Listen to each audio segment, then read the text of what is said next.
Hey guys, welcome back to the channel. This is a story about what if Naruto was a dimensional shopkeeper in high school DxD. Before I start, please support for more amazing content and do consider subscribing to my channel and share this video with your friends. This is written by FanFiction and link in description and support writer.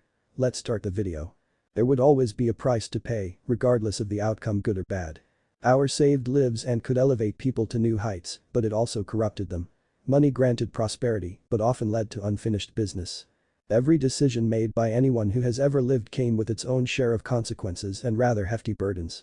There was no such thing as a perfect choice or outcome in this or any other world.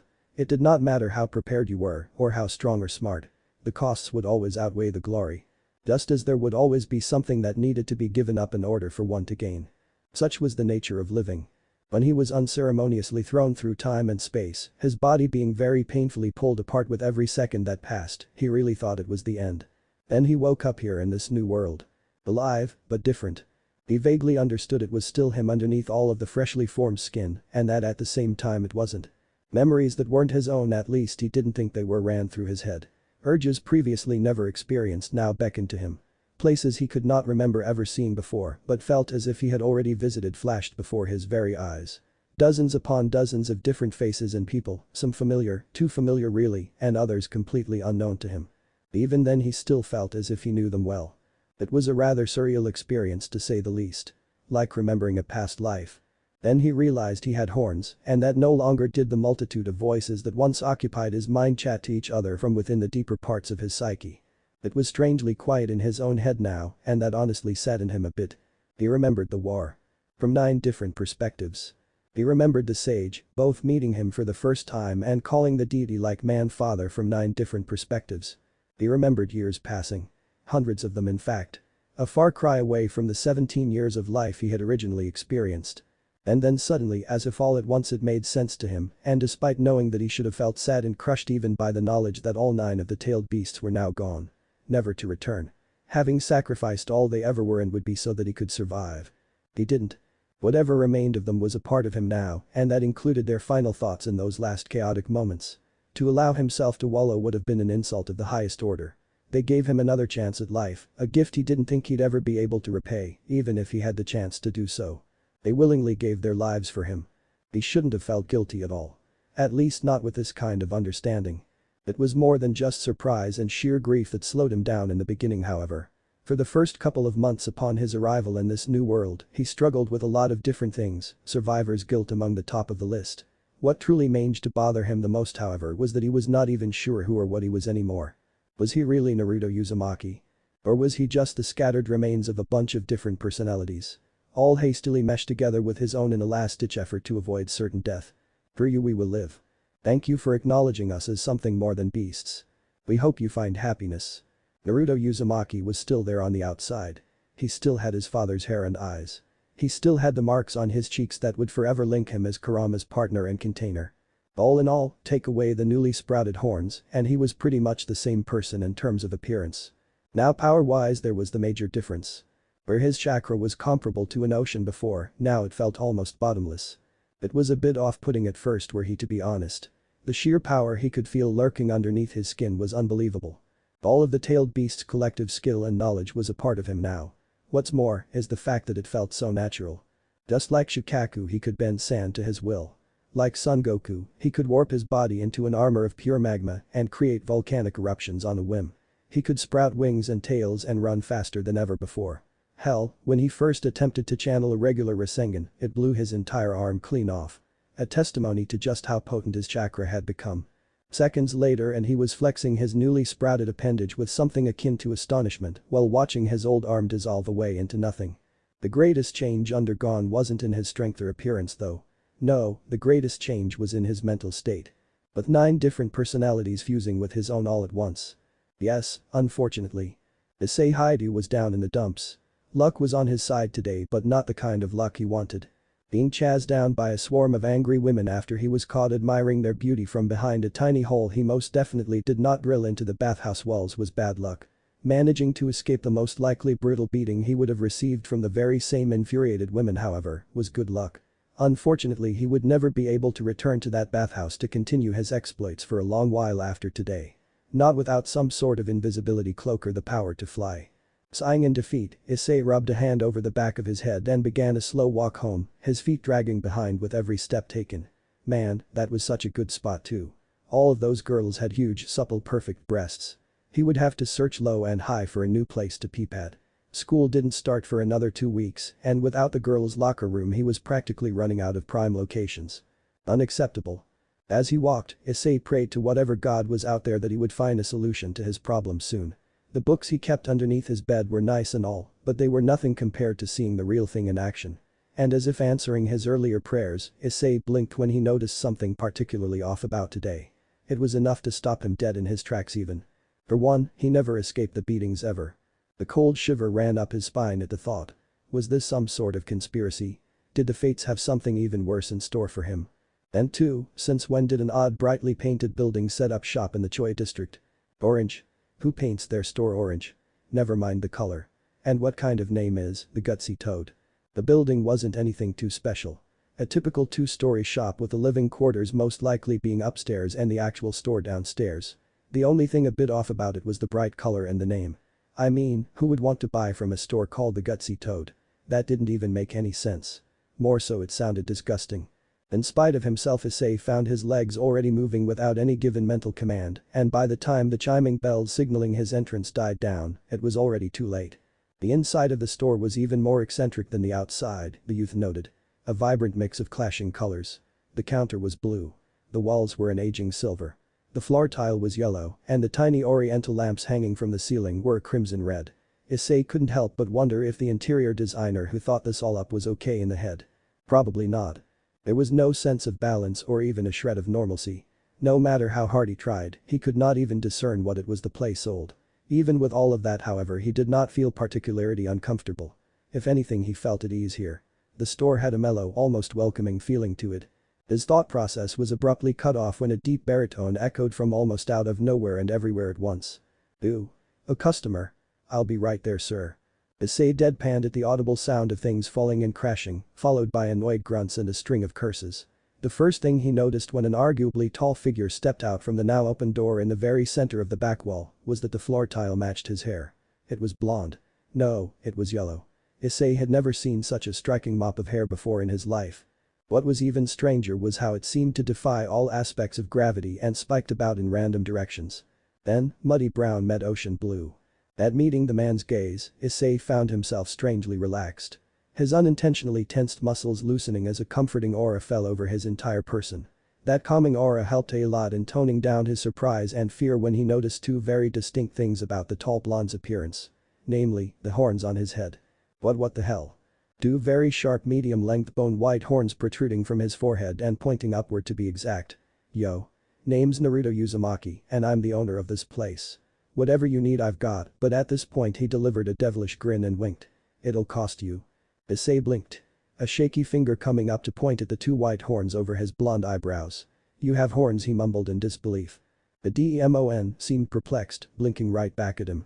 You can see them, he asked. The blonde seemed surprised for a moment before a wide grin spread across tan flesh. A grin so bright and so happy that Issei almost forgot about the horns and would have grinned right back at him. It was that infectious. Well, wha'd you know? You must be one of those special people. I got a visit from one of you guys when I first set up shop here. Can't really remember his name though. Axel. No. Azal. No, that ain't it either. Damn. Any of those sound familiar to you, kid? Issei could not respond. He was too busy twitching on the ground. 5 minutes later and a lot of fanning on Naruto's part, Issei awoke to the now concerned face of his previous reason for fainting hovering above him. The horns on his head dangerously close to Issei's person. Gulping, he idly realized that they looked very, very pointy. See, could you not stand so close with those, you Uzumaki-san? The guy seemed reasonable, no need to be rude. Besides, pissing off someone with horns was the last thing he wanted to do. Another bright grin was his response, and the blonde stepped away. Rubbing the back of his head rather sheepishly as he offered the downed Issei a hand. Sorry about that, he started with a light chuckle. Normal people don't usually see my horns on account of an illusion I placed over them, but so far there's only been one person, the guy I mentioned, who saw right through it at first glance. Two if I count yourself. So, what are you, kid? Devil? Angel? Fallen angel. Something else that I don't know about. I'm human, Issei stuttered out weakly. He took the extended appendage and shakily stood. Nope. Don't think so, kid. Not if you can see these babies. Naruto wagged his finger at him and then pointed to the bone matter protruding out of his forehead.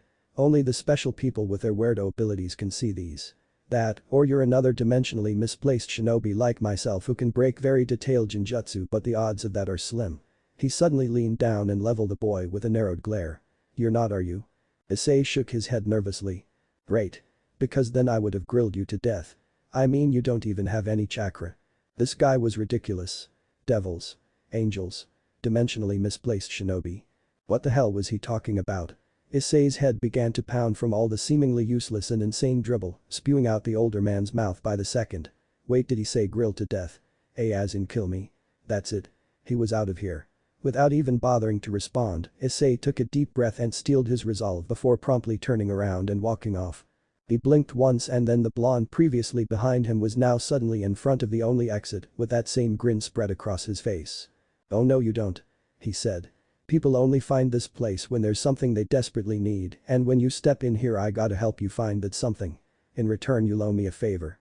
That's the price you pay, kid, so cough up. What is it that you want, and how can I, the great and most righteously awesome second sage of the six paths, Naruto Uzumaki, help you to get it? A dream? Yeah, that was it, this was all a dream. That explains why he didn't get the life beaten out of him by all of those girls, and why there was some crazy weirdo asking to fulfill his desires, striking an incredibly awkward pose. Alright, if this was a dream, then he supposed had no choice. Clenching his fists tightly and bracing himself, Issei took a deep breath and opened his mouth wide before shouting his want with all the passion he could muster. He blinked and braced himself for a rude awakening. Instead of taking a step back in absolute shock or looking at him with disapproving eyes, however, Naruto Uzumaki did the exact opposite of what he had expected and what he normally received by other people on the daily whenever his glorious goal was mentioned. Naruto grinned such a massive grin it looked like his face was going to rip into two and then promptly soared over him and dived behind the counter, seemingly vanishing. That was the only explanation. The blue wooden counter was only about waist height to him, someone of Naruto's stature wouldn't be able to hide so easily behind its tiny frame. What the hell is going on here was about all Issei could manage. What kind of dream was this? Why wasn't he surrounded by beautiful, buxom women like all the previous ones? I'm back. The man called Naruto cried, suddenly coming out of the back room again. Issei didn't even bother to question how. Instead he chose to shift his attention to the small stack of books in his hands, 12 of them to be exact. All colored a bright orange, much like the store, much like the blonde himself. Books. Not just books. He winked.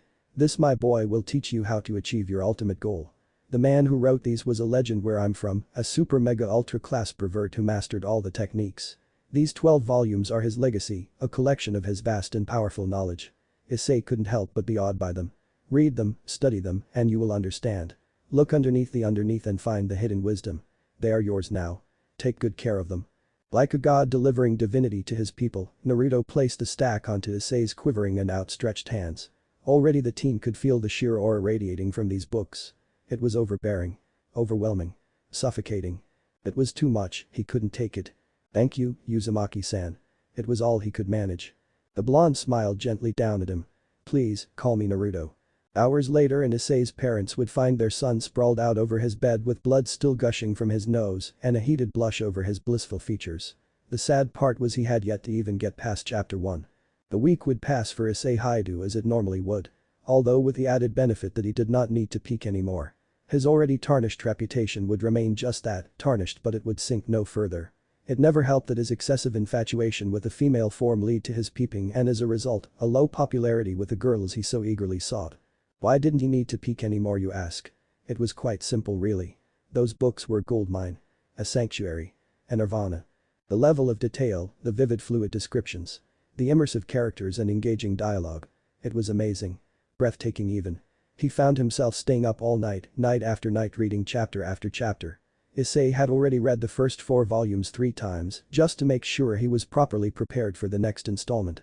In retrospect, he did muse that on the fact that Naruto and his weird store weren't just a dream, but who cared? He had these books now. Which is why every day he would dedicate an hour to finding that bright orange store again in order to properly praise and thank Naruto Uzumaki. Only to realize that it had all but disappeared, gone entirely like it had never been there in the first place. It brought Issei to his knees out of sheer frustration by the end of his search. For a time he even wondered if he was somehow slowly going insane. Thankfully it seemed his sanity was intact because exactly a week later, Issei had found the gutsy toad in the very same Choi district. Like it never left. Did it ever leave? Issei figured it was best not to dwell on it. Gulping, he chained his bike to a post while internally wondering how he missed a bike rack the first time over and stepped inside. The familiar chiming infiltrating his ears as he walked in. And there he was, the owner and proprietor of the store grinning brightly at him, looking as if for all the world like he expected to visit. Yo. Pervert kun, how have you been? The casual way the blonde greeted him somehow irked the dark-haired teen to no ends. Oh, why do you look so mad? Issei didn't bother to contain his groan. You weren't here before. I know you weren't. He paused, his muddy brown orbs widening slightly. Please tell me you weren't. Naruto blinked. I've been here the entire time, pervert kun. In fact I saw you just yesterday riding around on that bike of yours. You looked pretty angry too. Issei dropped to the ground once more. Twitching lightly and very much unconscious. Another 5 minutes of fanning and the teen awoke to his limp body laying on a soft red velvet couch. Where did he get the couch? Oh goody, you're up. Naruto stepped out of the same centered door in the back wall, holding a plate of food and wearing an orange apron with black swirls over it. I made you lunch, we got a lot to talk about, pervert kun. I say hi do. My name isn't pervert, he trailed off while glancing up to look directly at the blonde. As soon as he made eye contact that same familiar feeling of calmness swept over him.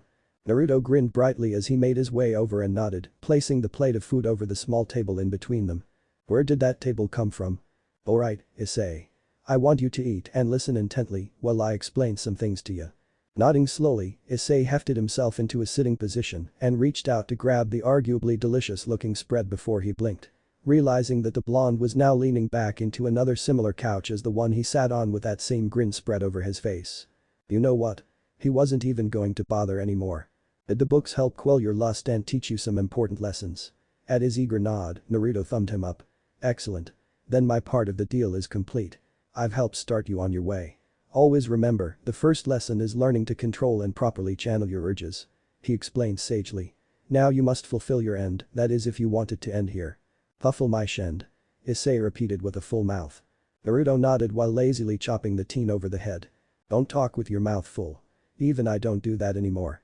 As for what I mean, it's very simple. Last time I told you what this store is all about, right? Only people desperately needing something will find it. The fact that you found it again means your desperation was only increasing. Perhaps you wanted to so badly see my strikingly handsome face again. At Issei's dry stare, the blonde coughed. Right. Too bad then. Either way you were led here again. Which leads me to believe you have more than one desire. The entire purpose of this place is to help the people that are too far from helping by normal means. So until I've cleared you completely, you won't owe me that favor yet. But know this. The more I do for you, the bigger the price you'll pay by the end of it all. Naruto suddenly leaned over the table and got uncomfortably close to him, their noses almost pressing. A wild look in his eyes. So tell me, Issei, would you like to end this now? All I will ask of you is a simple prize. I want a magical girl action figure in mint condition. Give me that and you'll never see me again. If not, then I will offer you more than your little heart can ever desire, but what you'll end up having to pay may be too great a risk in the end. The dangerous aura that had gradually started to build around the blonde suddenly disappeared and he grinned. So, what'd you say? Issei swallowed the lump of food that lay forgotten in his mouth in all the dramatics. Placing the bowl of rice in his hands down with shaky hands, he considered his options for a moment. You made this place to help people. He repeated warily. It was already too obvious to him that this was no normal store. Naruto nodded in response. When I took a rather painful trip through time and space I ended up here. Realizing that I was in an entirely new world I immediately adapted. I traveled for a year, visiting a lot of the new places until I ended up here in this city. Gotta say, so far this has been my most interesting stop. Shaking his head at his own ramblings, he returned to his previous point. Anyway, I made this place with one purpose in mind. If I can't do what I was going to do in my old home, then I might as well try and help the people of this world out in my own little way. Then I realized, I have horns now. And people here don't have chakra like the people back home. So I had to keep everything very hush-hush or risk starting a huge war or something. I only appear to those who really need it. Issei didn't know how to feel about that. Was he really that pathetic that some sort of supernatural helper had to appear before him and help him out? Yeah, that sounded about right. You're very open about all of this, you know. Issei said rather dryly. Naruto only shrugged. If you say no, then the second you give me what I want and leave, all of your memories of this place will be gone. You'll keep the books, of course, only you'll have the vague feeling that you bought them somewhere along the past month instead of getting them from here. If you say yes, well, he grinned like a shark. Just know I'll be watching you, and even if someone is dull enough to believe your explanation of me, I'll just kill you both.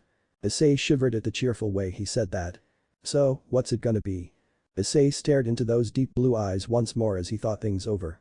The smart thing to do would be leave right now, no excuses. This guy sounded serious about the killing, and something deep inside of him believed he could do it. Oddly enough, Issei idly wondered exactly why he wasn't freaking out as much as he should have been right now. What do you usually take as compensation? What sort of favors would you be asking of me? Naruto placed a hand under his chin and hummed. Well, like I already told you, if you leave now, all I want is a magical girl action figure, mint condition, mind you. Normally I just ask for whatever is interesting to me at the time or catches my eye. Of course, the more you ask of me, the bigger that something might be. Issei suddenly found himself having to ask the more dangerous question. And if I can't get a hold of that something? What then? The grin over his face was bright and jolly. A stark contrast to his next words. You'll be in debt to me. Which basically translates to you becoming my slave until I feel that debt is paid off in full. You leave behind all you know. Your family, lover, friends, and all material possessions you hold dear, and follow me until the day you die if need be. And believe me, I can make that happen. Issei gulped, his eyes marginally widening. That was quite the price to pay. Now I'll ask you again, Issei. What's it gonna be? He should leave now. There was no other choice. He'd buy this lunatic his stupid magical girl doll, action figure, and then wash his hands of this insanity. At least that's what his brain was saying, but his heart and his libido suggested differently. This guy had powers. Strange, weird powers. And horns. What if he really could help him start his harem dream? A chance like this was a once-in-a-lifetime opportunity. Could he truly call himself a man if he denied such a proposition? If it would possibly help fulfill his ultimate goal, then should he not be ready to sacrifice everything for it? He could call himself no less than a coward if he backed away now. Yes. Even if he failed and became a slave to this blonde demon, he had to try. His entire body shivered as he hesitantly raised his eyes to meet Naruto's. I'll do it. Make me into a harem king. Naruto couldn't help but crack the first legitimate smile since his first meeting with the perverted teen. The fire and dedication behind those chocolate orbs was unbelievable. If he could mold that, channel it towards something else besides his perverse fantasies, then this boy would become great. Even among those special people, no doubt about it. And he would have a front row seat to it all. Perhaps this new world wouldn't be so boring after all. With a wide grin, Naruto outstretched his fist and waited patiently for Issei to act. You remind me of my old master. You could have rivaled him in the art of the pervert. That's saying something too, since he wrote all of the Makeout Paradise volumes. Issei suppressed his shock at that tiny tidbit of information. You gave me your master's books? He asked cautiously. Naruto grinned in response once again, idly waving him off with his free hand. Issei was already growing used to his antics. I have thousands of copies, kid, you can keep them. There's plenty more where those came from too. The fire behind Issei's eyes only brightened at that, and he instantly brought his own fist up to meet Naruto's. Alright. I'm fired up now. There was no turning back, this was his ultimate choice. The beginning of his surefire ascension to haremhood. If only he would have waited till school started, he might have had an easier time accomplishing his goal that way with what was to come. Either way, his prayers had been answered. A shady, horned blonde guy who thought he was a multidimensional traveler. What a beautiful day. Naruto flipped the closed sign in front of his store to open and then grinned triumphantly, placing both hands over his hips as he relished in the sunny afternoon glow. Reminds me a little bit of home, that it does. He completely ignored the fact that having an open-closed sign was pretty much pointless on his part due to the fact that his store only ever appeared to a certain type of people and only if he willed it. Of course, if anyone ever asked, he would always argue the fact that it was all a part of the image and that despite not really selling anything per se, it was still indeed a shop. Plus he was more than happy with it just the way it was. This bright orange two-story beauty, it was his pride and joy. There were dimensional storage seals everywhere, and with the help of his newly found absolute control over the creation of all things, making the place was a total breeze. A couple of shadow clones to help paint and decorate, and in less than a day the gutsy toad was brought to life. Idly, he mused on how disgusting the name sounded. Not like anyone would notice. The grin on his face sharpened maliciously as a new thought occurred to him. Haha, I wonder who'll visit me today. Azaza turned me down the first time he came by, and so far the only other person that's visited me has been Issei. Should I check up on him then? He seemingly pondered the idea for a moment before deciding against it. Nah, I'll leave him alone for now. He's still gotta finish all of those books before we move on to the next phase anyways. Although it seemed he was now rather short on ideas. What to do as he pondered on his next course of action, Naruto noticed quite a peculiar sight from the corner of his eye. For a moment he only stared ahead at the old wooden fence across the street from his store. I knew animals were sharp, but this ain't right, he mumbled aloud to himself while scratching his chin in wonder. Was he perhaps getting soft? Bah. That was preposterous. He'd never been stronger, that couldn't be it. So then, why was there a cat sitting atop that same fence? Not unusual in the slightest, mind you. However, the fact that it was seemingly looking in his general vicinity, no wait, it was definitely somehow looking in his general direction, that was very unusual. In fact, if he didn't know any better he would say it was staring directly at him. Could that cat see him? Perhaps he was just being paranoid. Yeah. That had to be it. Nodding to himself, Naruto grinned brightly as he figuratively dusted off his worries. There was no other explanation. Really, how silly of him. All he had to do now was move a little to the left just to prove his point, and the cat's eyes followed him. Okay, so that black cat across the street could see him. The cat was desperate. For what? Tuna. Was he really getting soft? Glancing at his surroundings to just make sure that it wasn't looking at anything else, Naruto turned his attention back to the animal and shrugged. Deciding on taking a knee so that he didn't look too intimidating to the animal before softly patting the ground in front of him. Here kitty, come on over. If you can see me then you deserve a treat. Making sure to tone his voice down, he clenched his fist for a split second before opening it again. The cat's tail immediately perked at the sight of the tiny treat that appeared in his hands. Excellent. I see I have your interest piqued, come to me kitty and be rewarded. The black cat didn't hesitate. In one graceful leap, the agile feline cleared the entire span of the wide road within seconds, landing without sound and prancing on light feet all the way toward the curious blonde's open palm. For a moment, it cautiously sniffed the treat, its lit pupils bouncing back and forth between the grinning blonde and the arguably delicious-smelling food. Finally it decided. With a thankful meow the feline happily dug in, purring all the while. Alright. One more fulfilled. Leaning down so he was closer to the cat, Naruto went to gently pet the furry creature, only to instantly freeze in place. His nose twitching ever so slightly. Is that oh my? He blinked down at the seemingly very pleased black cat. For a moment his expression remained unchanged before a slow grin spread across his features. How very curious, you're a funny little kitty, aren't you? Alright. I don't have much of a choice then if that's how it is. Standing to his full height, Naruto snapped his fingers and in an instant the man and the cat were inside of his shop. If the animal seemed put off by the sudden change in setting, it didn't show it. Instead it merely stared up at Naruto's much larger body with what resembled a smile. You know, if cats could smile. Since you can see me that means you're no normal fuzzy kitty. I can smell weird stuff coming from you, and last I checked kitties were not sage material. Unless I missed something, in which case then I apologize for insulting your talent. The blonde bowed, his head dipped low in a genuine show of apology. Now then. To explain the purpose of this place. My name is Naruto Uzumaki, the second, but still just as awesome and most definitely better than the first, sage of the six paths. That probably means nothing to you, but who cares?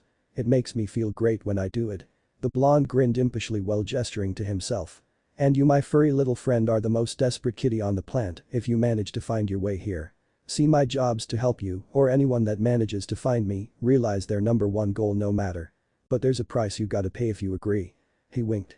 So, what can I do for you? Can you talk or should we play the guessing game? Oh. If we do, can we play charades? The cat blinked once, twice, and then meowed. I see. He nonchalantly shrugged his shoulders. I apologize for wasting your time then.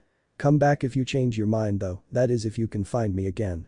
Naruto then waved goodbye and snapped his fingers again. In an instant the cat found itself back on the sidewalk.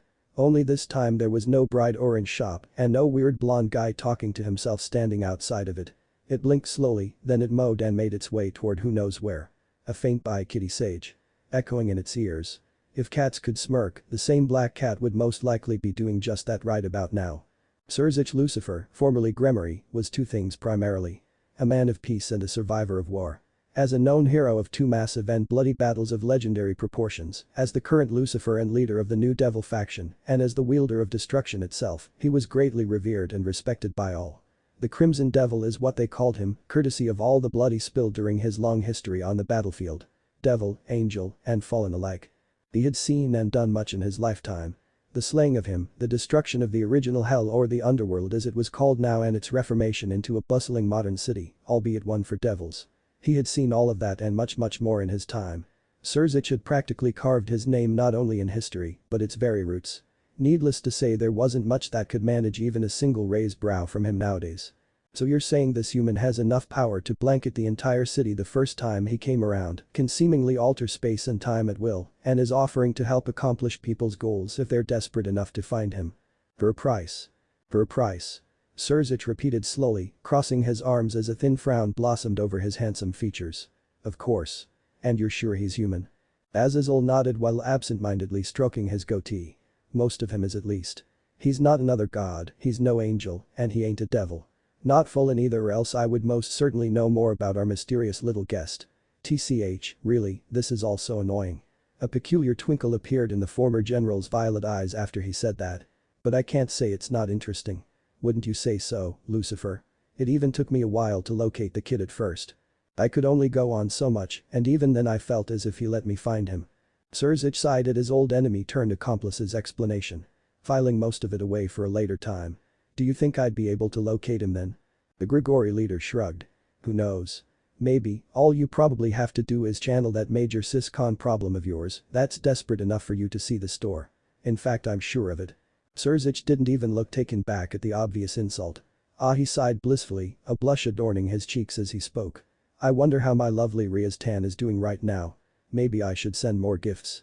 Do you think I should, Azazel? What am I thinking? Of course I should send her more gifts. Azazel groaned aloud while simultaneously avoiding eye contact with the super devil. I think you should send yourself to therapy. A weary sigh escaped him after. I can't believe you were the same guy tearing through legions of my soldiers without mercy all those years ago. A syscon, he chuckled. You devils and your obsessions are strange, but amusing nonetheless. The two powerful men sat in silence for a moment after that. The tiny coffee shop in which they met in every month or so to discuss private matters wasn't as busy as usual. Azazel noticed. That was good for them. More privacy that way. Unfortunately their food had yet to arrive. That was not so good for them as he was pretty hungry. Sirzich took this moment to ponder on the more important question dwelling at the forefront of his thoughts. Reality warping, huh? To what extent? He asked.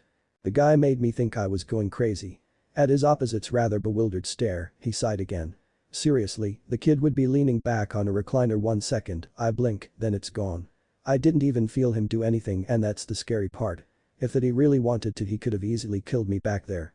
So all in all, I'd say pretty damn good. That was worrisome. A sacred gear perhaps. Azazel crossed his arms over his exposed chest and leaned back onto his chair. Maybe but I highly doubt it. The kid wasn't really about hiding much. If he had one he would have blabbed off about to me when I first met him. Unless he was just messing with me the entire time. Cheeky little shit, he muttered. Sirzich blinked while internally fighting down the urge to sigh. Elaborate, if you will. Azazel brought his hands to his forehead and rubbed them slowly, fighting back the coming headache at the thought of it all. He supposed he was taking a moment to compose himself before explaining. If I remember correctly, he told me he was from another dimension or something along those lines. Got booted here after a huge fight. The super ultimate final battle with the primordial god of his world for the fate of all mankind to be more exact. In the end, he sort of won, those are his exact words by the way, and then got tossed into a rift at the very last second and chucked around the fabrics of time and space like a pinball before ending up here. Sirzich blinked once more. Slowly attempting to process what he just heard. After a moment he spoke up. Do you think he met them inside of that time-space rift? The Grigori leader groaned even louder. Oh, I pray he didn't, and I'm not even allowed to do that anymore. The kid is a nut job. Couldn't even keep himself on track for jack shit. He's even more airheaded than Gabriel, and let me tell you that is saying something. Sirzich thanked the waitress that brought the two men their orders with a kind smile, taking the chance to verbally apologize for his friend's rather frantic cries, and then waited until she was long gone before pressing on further. Do you think he's a threat? He asked calmly while taking a sip of his coffee. Do you think we could eliminate him if it came down to it? Azazel looked to be in deep thought for a moment, all traces of his earlier annoyance gone, before he responded in a somber tone. Is he a threat? No, at least not at the moment. That much I can safely assume. He could be later on down the line if he gets involved with the wrong faction though. No way around that. As for his strength, I'm not too sure. The leader of the Fallen paused for a brief moment, as if weighing his next words. I honestly would prefer it didn't come to that if at all possible though. I've had enough fighting as it is. Surzic gave a stiff nod while inwardly analyzing Azazel's words to the letter. Was this boy truly that strong? Or did Azazel just really not know? Either way, both left a nasty feeling in his gut. A powerful unknown like this one could either help their cause greatly or be used to secure its destruction. He hoped it was the former and not the latter. What did you say his name was again? Azazel smirked lightly. Naruto Uzumaki, the self-proclaimed second, but way better than the first, sage of the six paths. He blinked suddenly. Oh. I almost forgot too, if you decide to go looking for him, just remember this, he's got horns. You can't miss those, trust me. Surzic pursed his lips. Ah, horns. Yo, pervert kun. Long time no see. Issei exhaled a deep sigh as the now familiar chiming down died in his ears. Please stop calling me that. He responded rather sourly. Naruto merely shrugged. It was the truth though. It had been 3 weeks since he'd last stopped by. Which brought him to a different question anyway, why was it so much easier to find this place anyway? Issei curiously inquired. Now every time he rode his bike home through the Choi district, the neon orange store was always there, in the same spot day after day unlike before.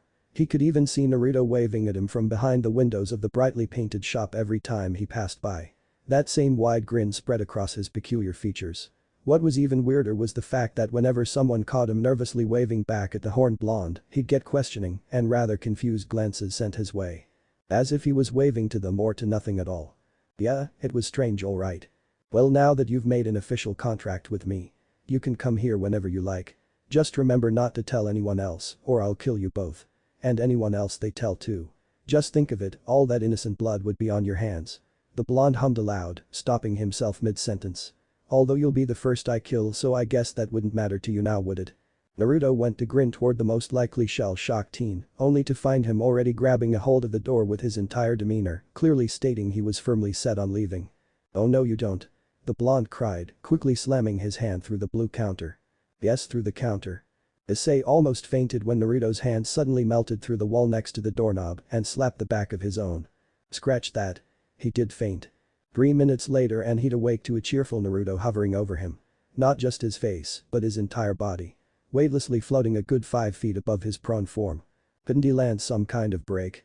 What the hell are you? Issei mumbled weakly after a brief moment of silence passed. In which his brain was working relentlessly to make sense of everything. Naruto merely winked from his position.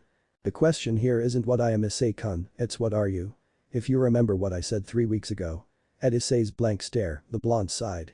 I explained that only special people can see my horns cause of my illusion. Unless you really are human, in which case you're a special human like me, and there's even more crap about this world I don't know about than I originally thought. Shrugging, he slowly elevated himself until he was rather casually lounging back against his ceiling. I am human though, if it'll make you feel any better, just not the kind you're used to. I don't see why any of this would surprise you though. I've already told you all about me, and I mean I do have horns too, so it should be a given that I'm capable of doing some pretty gnarly stuff. Issei fought back the fit of bubbling regret. He was right, he should have been better prepared. Was he already failing his newest teacher? Soiling his only chance at accomplishing his ultimate goal? Was he even worthy of the title Harem King? Perhaps he should just give up now and… No, never. Besides, this was just more proof that Naruto could and would help him achieve his goal. I mean, if he could somehow learn to fly like that, the possibilities would be endless. A bright blush seeped over his pale skin at the thought of it, one that drew an amused smile from the upside-down blonde. When he locked eyes with those cheerful blue orbs, the same comforting and familiar sensation overcame him. Slowly but surely his worries faded away. So, Naruto began while idly glancing at his nails. What brings you here today? Ready to take the next step? Or do you want to give up? Issei shook his head slowly. No, I actually wanted to tell you some stuff. Oh? Naruto floated down to his level and motioned for him to continue. Good, cause you can't give up anyways. Anyhow, I'm interested, so shoot. Well, firstly I finished all of the books. They were… Issei paused as he searched for the right words. Magnificent. An even brighter blush streaked across his face at the mere thought. Naruto nodded as if expecting such a response. Of course, you'll come to understand my master was years ahead of his time as you progress further along. I'm assuming that wasn't what you wanted to tell me though. Issei snapped himself out of whatever fantasy he cooked up in his perverted head and nodded. Yeah, you're right. Actually, I just started school recently and… What school? The blonde interrupted. Guo Academy, he responded rather warily.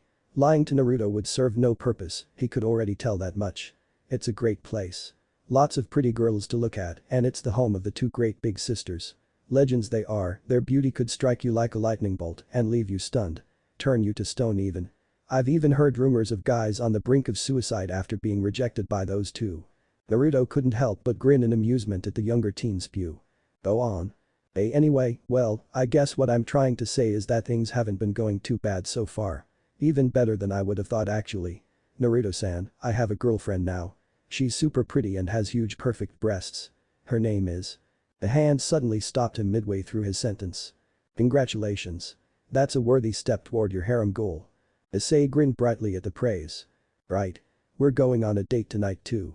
But I also wanted to. Nice. Is this all you wanted to tell me? Well, I was just about. Nope. Not hearing it, don't care. If it isn't about business I'm not listening, so if you're here to babble on about your day, then get the hell out of my store. I got things to do like running a rather successful shop. Issei went to angrily retort when the Naruto blew him a raspberry and simultaneously snapped his fingers. Issei blinked and then quickly realized that he was somehow now outside the front entrance to the Gutsy Toad, directly facing a "Sorry we're closed" sign. He blinked again. Suddenly, the familiar feeling of cold steel numbed his palms. How did his bike get here? Wait, where did the bike rack go? Screw it. He was going home. He had better things to do besides torment himself for that blonde demon's amusement. I've got a hot date tonight anyways. Oh yeah. Things were really starting to look up for him. DPS. Naruto blinked down at the still body sprawled out before him, a sticky mess of gore outlining its prone form. Curiously, the blonde squatted down and then slowly poked the most likely deceased person's head a few times. Blue eyes narrowed in concentration for a moment as they beheld the torn and shredded remains of what used to be Issei Haidu. Oh yeah, he's dead alright.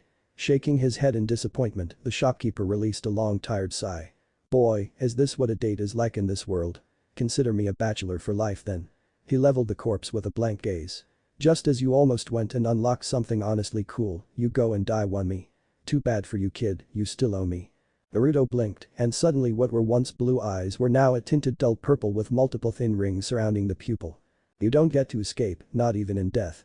He whispered. Now come forth, O great king. It was almost instantaneous. From underneath the hard concrete ground purple flames burst upward and high into the night sky. When the brilliant fires finally disappeared, a massive and terrifying being was left towering behind in their wake. Naruto grinned up at the giant that was visible only through his eyes. Idly musing on what a comforting thought it was that even in a different dimension the king of hell would always remain the same. If you would be so kind as to return this boy's soul to me, your grace. The king did not verbally respond. The only indication that it even heard his words in the first place was how quickly its massive maw seemed to almost unzip and open wide. From the endless darkness within, a single blue soul was spit out. The radiant orb shining brightly as it gently fell toward the grinning blonde. Naruto happily nodded to himself. Thank you as always. He then eagerly waved goodbye as the massive deity returned to wherever it first came from. What a swell guy. Grinning, Naruto shifted his attention to the soul that was now slowly melting into Issei's prone form. It took a few seconds for it to fully disappear, and when he was sure the soul had successfully merged with the body, Naruto placed a single hand over Issei's back and sent a pulse of his chakra to act as a crude variation of shock therapy. Only half a minute later and the previously dead Issei's heart thumped. Success. Alright.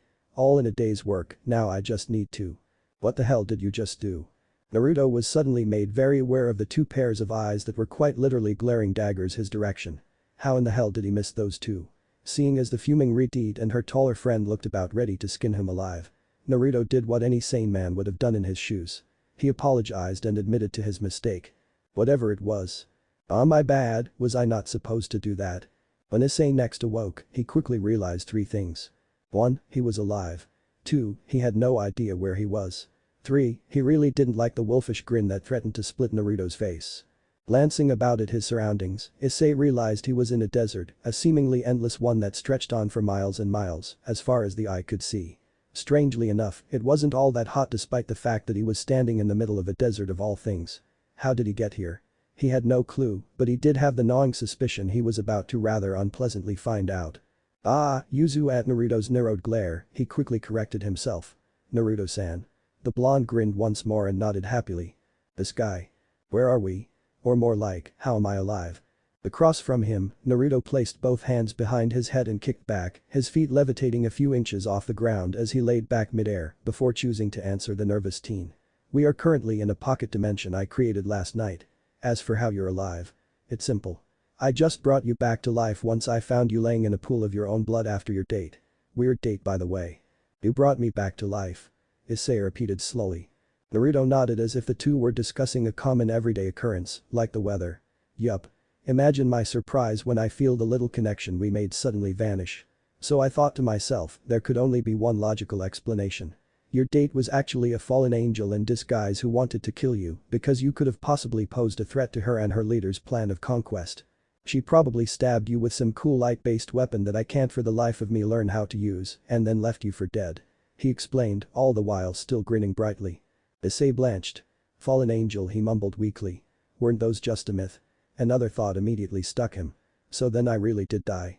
Naruto nodded. And Enuma-chan, she really did kill me. Another nod.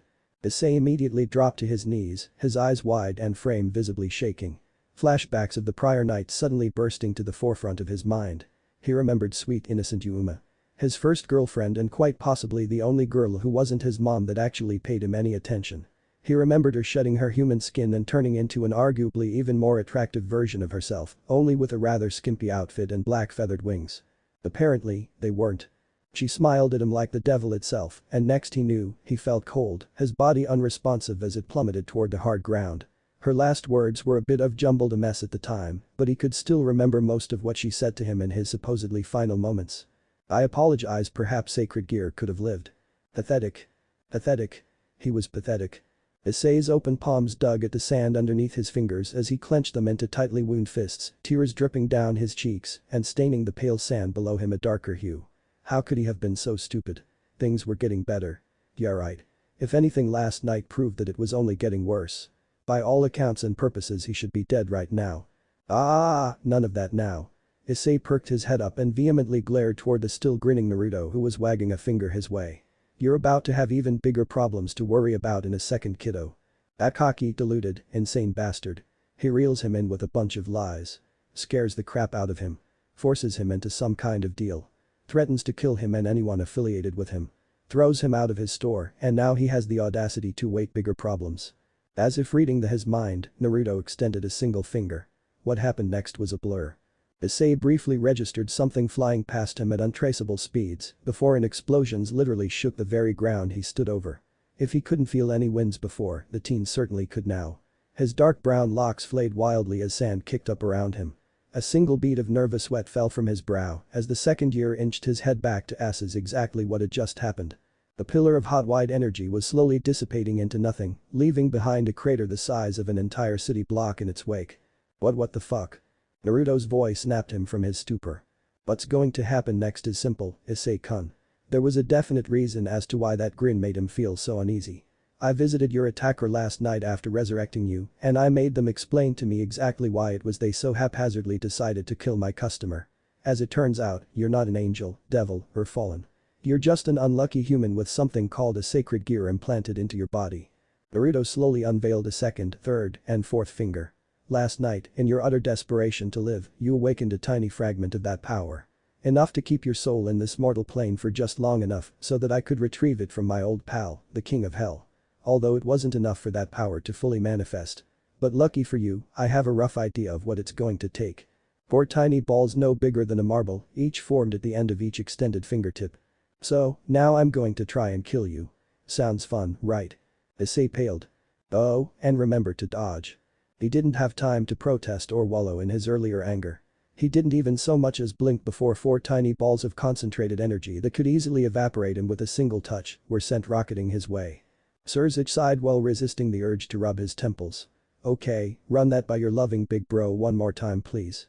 Rias Gremory mimicked her brother's action amidst the confines of the occult research club room and let out a long frustrated sigh herself while absent-mindedly flipping her long crimson locks away from her face. She hated having to repeat herself, more so when the subject involved her embarrassment. After last night's ordeal, Rias immediately sent word to her brother about what occurred and asked him to visit. Normally, she would never even dream of bothering the current Lucifer over something so trivial, but in all honesty, she really couldn't help it this time around. Last night she had been made a fool of in less than 10 seconds, and it was a massive blow to her pride as the future head of the Gremory clan and as a devil overall. Unforgivable. He just showed up, resurrected Haidu-kun with no clear indication as to how he did it, and when I asked him to tell me he Rias felt a bit of crimson seep into her cheeks. He called me a tomato head before giving me the finger and then vanishing into thin air. She finished with a scowl. Surzic knew he should have been angry. Furious even. No one treated his beautiful, smart, attentive, prodigy of a little sister like that, no one. What's even worse is that same person had the nerve to respond with such a rude and immature gesture as the middle finger. What's even worse than that was the fact that this person sounded strangely too familiar. Could you describe him one more time? He had to make sure he was hearing this right. Rias nodded stiffly. He was fairly tall, blonde hair, blue eyes. As for his attire, it wasn't anything lavish. A long-sleeved orange shirt and black pants.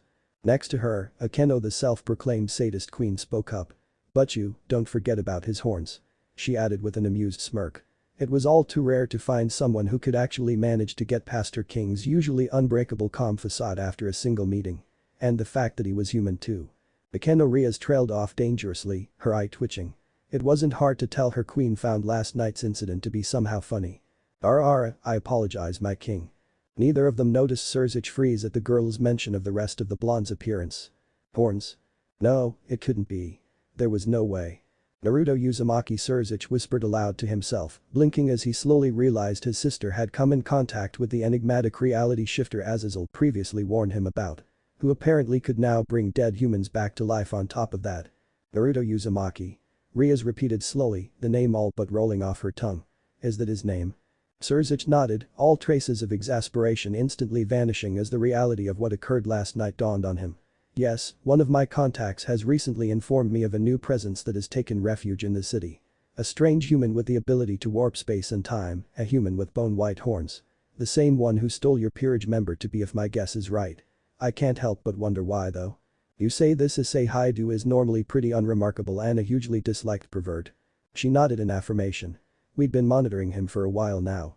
Besides the fact that he had a scared gear inside of him, he was a remarkably plain guy.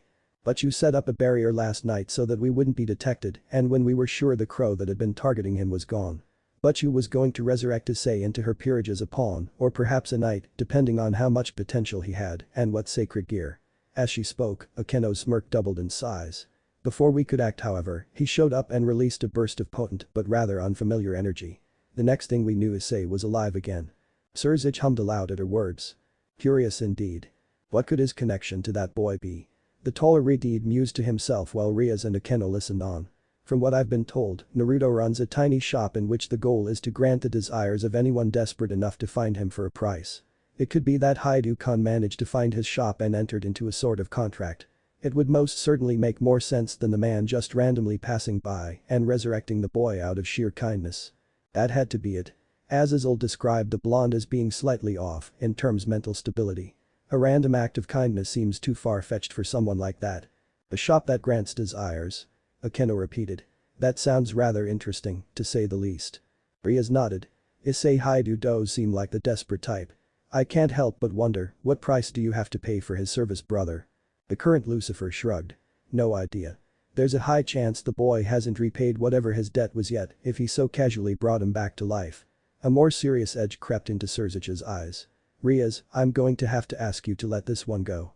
I don't know the full extent of what Naruto Uzumaki is capable of, but I know the man has proven to be dangerous thus far. He saw the brief frown that formed over his beloved younger sister's lips and only intensified his glare. I mean it, Rias. The tone of his voice left no room for arguments. This guy could be on my level of power. Meaning he's very dangerous. You and your peerage won't be able to take on someone like that if you somehow manage to earn his wrath. Promise me. Rias held her brother's gaze for a while longer before caving, letting out a short nod. That was fine, she'd leave him alone. For today. Tomorrow she would make sure to immediately begin her search. That blonde bastard took what should have been hers, and no one gets away with that. A devil's pride is important, that much was true, but their possessions were even more so. Issei could no longer feel his right arm. Mostly because he didn't have a right arm anymore. It was now buried in sand somewhere, never to be found again. That wasn't even the worst of it. For the past 15 minutes he'd be trying and horribly failing to avoid every single one of Naruto's almost unavoidable attacks. The demon had yet to move from his original spot and was still only using 4 fingers to throw continuous marbles of doom his way. The vast desert surrounding them was littered with craters formed into the sand as a result of the non-stop onslaught. Issei didn't even have enough time to muse on the fact that his entire arm had been blown clean off and he was still somehow conscious before another volley was sent his way. Come on Issei-kun. Is this all you've got? You're really going to die at this rate. You're fucking insane. Was his horrified response. Everything hurt. If even one of those glowing white balls touched him, the respective body part would just vanish, disintegrate entirely. If he even managed to dodge a marble of death, then the resulting shock wave from the explosion would send him tumbling along the sand like a rag doll. Unfortunately for him there was no time to catch his breath as the very second he managed to stand up, another wave was sent speeding toward his exact location. Naruto was now frowning lightly as he watched the heavily injured Issei sprint with all he had away from the incoming blasts, throwing himself out of harm's way, only for the force of the explosion to toss his withered form 10 feet from his original landing point. Why isn't this working? He mused to himself, waiting for the by now exhausted boy to stand again before shooting him with another round of his perfected dust release projectiles. Last night you almost lost control when that lady killed you. What am I missing here? Naruto hummed aloud to himself. Was he not giving him the proper motivation? But the threat of death was the ultimate motivation. It always worked for him at least. Suddenly a thought struck the blonde and he couldn't help but grin. Slowly floating toward the still struggling to even stand Issei, Naruto stopped a few feet away and finally ceased his endless assault. Choosing to instead retract 2 fingers until only his index and middle remained. I think I know what the problem is, Issei-kun. I'm not giving you the right motivation. You didn't gain that surge of strength from dying. No, that would be stupidly cliché. Issei for the life of him just wanted to die right now. Anything was better than this. Spewing a thick glob of blood from his parted lips, he managed enough strength to look up at the floating demon and glare daggers his way. You cough bastard. Why did you bring me back for this? Naruto only brought up his other hand and seemingly ignored the question. I usually don't use jutsu anymore. My chakra is too potent. And if I do use one it ends up being really destructive. But man, this one always manages to bring a real smile to my face, no matter what. His eyes seemed to glow for a moment and Issei had to cover his face when a visible burst of blue energy sprouted around Naruto's silhouette. Prepare yourself, Issei-kun. For my signature move. Drawing an air to his lungs, Naruto called out his attack in a rather dramatic fashion. Hajukage Bunshin no Jutsu. The entire desert was clouded in smoke. Issei couldn't see, let alone breath from within the huge white cloud that suddenly overwhelmed him. That was until an invisible gust of wind swept it away. What the fuck? Thousands? No. More than that. Hundreds of thousands of copies of the same floating blonde took upon the endless expanse of the desert. All with the same grin, leering at him from miles and miles away. In that very instant Issei Haidu knew fear. All his brain could come up with was every single one of those clones raising their fingers and raining hell down upon him. This was it, after just recently being reborn, he knew he was going to die again. Well, what do you think? Was the massive chorus from every one of them. Issei winced at the noise. It ain't over yet. The apparent original stated in front of him as he drew in another dramatized breath before calling out his next and most likely final attack. Bark no Jutsu. Issei shut his eyes and awaited the pain. Wait. Sexy. Uo, Issei-sama, won't you please look at us? That wasn't the low tenor he'd grown semi-used to. Not even close, in fact it sounded more like the sultry voice of a woman. Not just one either, but many. Cracking a single shut eye open, Issei hesitantly watched as the smoke once again vanished to reveal a massive harem of unbelievably sexy blonde girls. But more importantly, an endless sea of non-censored boobs. Thump. What? Thump. Thump. Issei-sama, won't you please play with me? No. No. Me, Issei. Please play with me. Thump thump thump thump thump. From high up above, Naruto grinned as a pillar of green energy erupted from where Issei once lay defeated. Ha! I knew it. You're just as bad as that old pervert. Within the endless span of memories he was still sorting through, Naruto remembered a much younger and weaker him, showing the same technique to Jiraiya all those years ago. Instead of keeling over from blood loss like he expected, the super pervert only grinned and gave him 2 thumbs up, while simultaneously gushing twin torrents of red from his nose. When the pillar of energy began to shrink in size until the only thing that remained was a panting Issei with a brand new toy for a left arm, Naruto gave a genuine smile. See, I told you. He cried from above, his gaze locked onto the still glowing green gem at the very center of the draconian-like gauntlet's dorsal side. It wasn't death that triggered it. It was you seeing real boobs. Issei could only blink owlishly at his words before exhaustion overcame him and he fell face first over the sand. When Issei next awoke, he once again quickly realized 3 things. 1. His right arm was back. 2. He was no longer in a desert. 3. He still didn't like the wolfish grin spread over Naruto's features. Yo. Welcome back, quite the show you put on for me. Naruto stated happily while leaning over the counter of his shop. I'd say you did a damn good job everything considered, even if I had to slow my attacks down a bit for you to be able to react. Issei supposed he should have been angry. Naruto blew off his arm, tortured him for what felt like an eternity, and then scared the living daylights out of him by making an army of clones appear. Really, he should have been infuriated. But that last attack. Issei tilted his head down ominously, his bangs obscuring his eyes from view. That last attack he began lowly, fists clenching at his sides until the knuckles were white. Teach it to me. There was a fire in his eyes that Naruto doubted an entire body of water could have doused. Oh man. That's awesome. I blow your arm off, put you through hell, and all you care about is that pervert jutsu of mine. You're a stand-up guy, Issei-kun. Hell yeah. Don't you understand what you did? You could fulfill my desire right here right now if you teach me that move. With that power I could rule the world. Naruto shook his head in amusement at his ramblings. I wish it were that easy kid, but that ability comes with its own set of drawbacks. In all honesty, I don't think you can even use chakra, so if I did teach you you'd only end up looking like a lame weeaboo pretending to be a ninja. Naruto crossed his arms over his chest and then proceeded to float. Damn it, all he loved doing that toward the visibly excited Issei. What you do have however, is just a cool. Check it out kid. Your very own sacred gear. Issei blinked down at the strangely weightless gauntlet encompassing the lower part of his left arm. Sacred gear? He echoed. Naruto nodded. When I talked to the dudes who killed you last night, they explained everything to me. More than that your Kazazel did anyway. It's some sort of gift from the god of this world granted to humanity, so they wouldn't be completely powerless or something. He shrugged. I'm sure there was more to it all, but I didn't really pay much attention, guy was kind of creepy. Naruto repressed a shuddered. Issei drank in the dragon-like weapon encompassing his arm, his eyes drifting over the green gem a bit longer before he glanced back up at Naruto and spoke. So then angels and devils are real. God is real. Does that mean that hell is real? He exclaimed. Naruto nodded sagely in response. Yeah, hell is real. It's called the underworld now though, that much I do know. The blonde pointed at the red gauntlet. This is a Longinus, supposedly a god-killer class among all the sacred gears. That creepy bird-brained guy said there were only 13 like yours in the entire world, and that each was unique. Cool, right? Issei lifted his left hand up and admired the gauntlet. And this is mine. Yup. Just one more step toward realizing your dream of becoming a harem king, nah.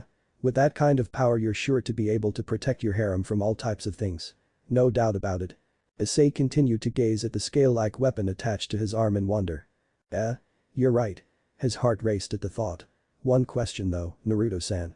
How do I get rid of it? Naruto shrugged. No clue. Maybe you just have to think it gone and it'll go away.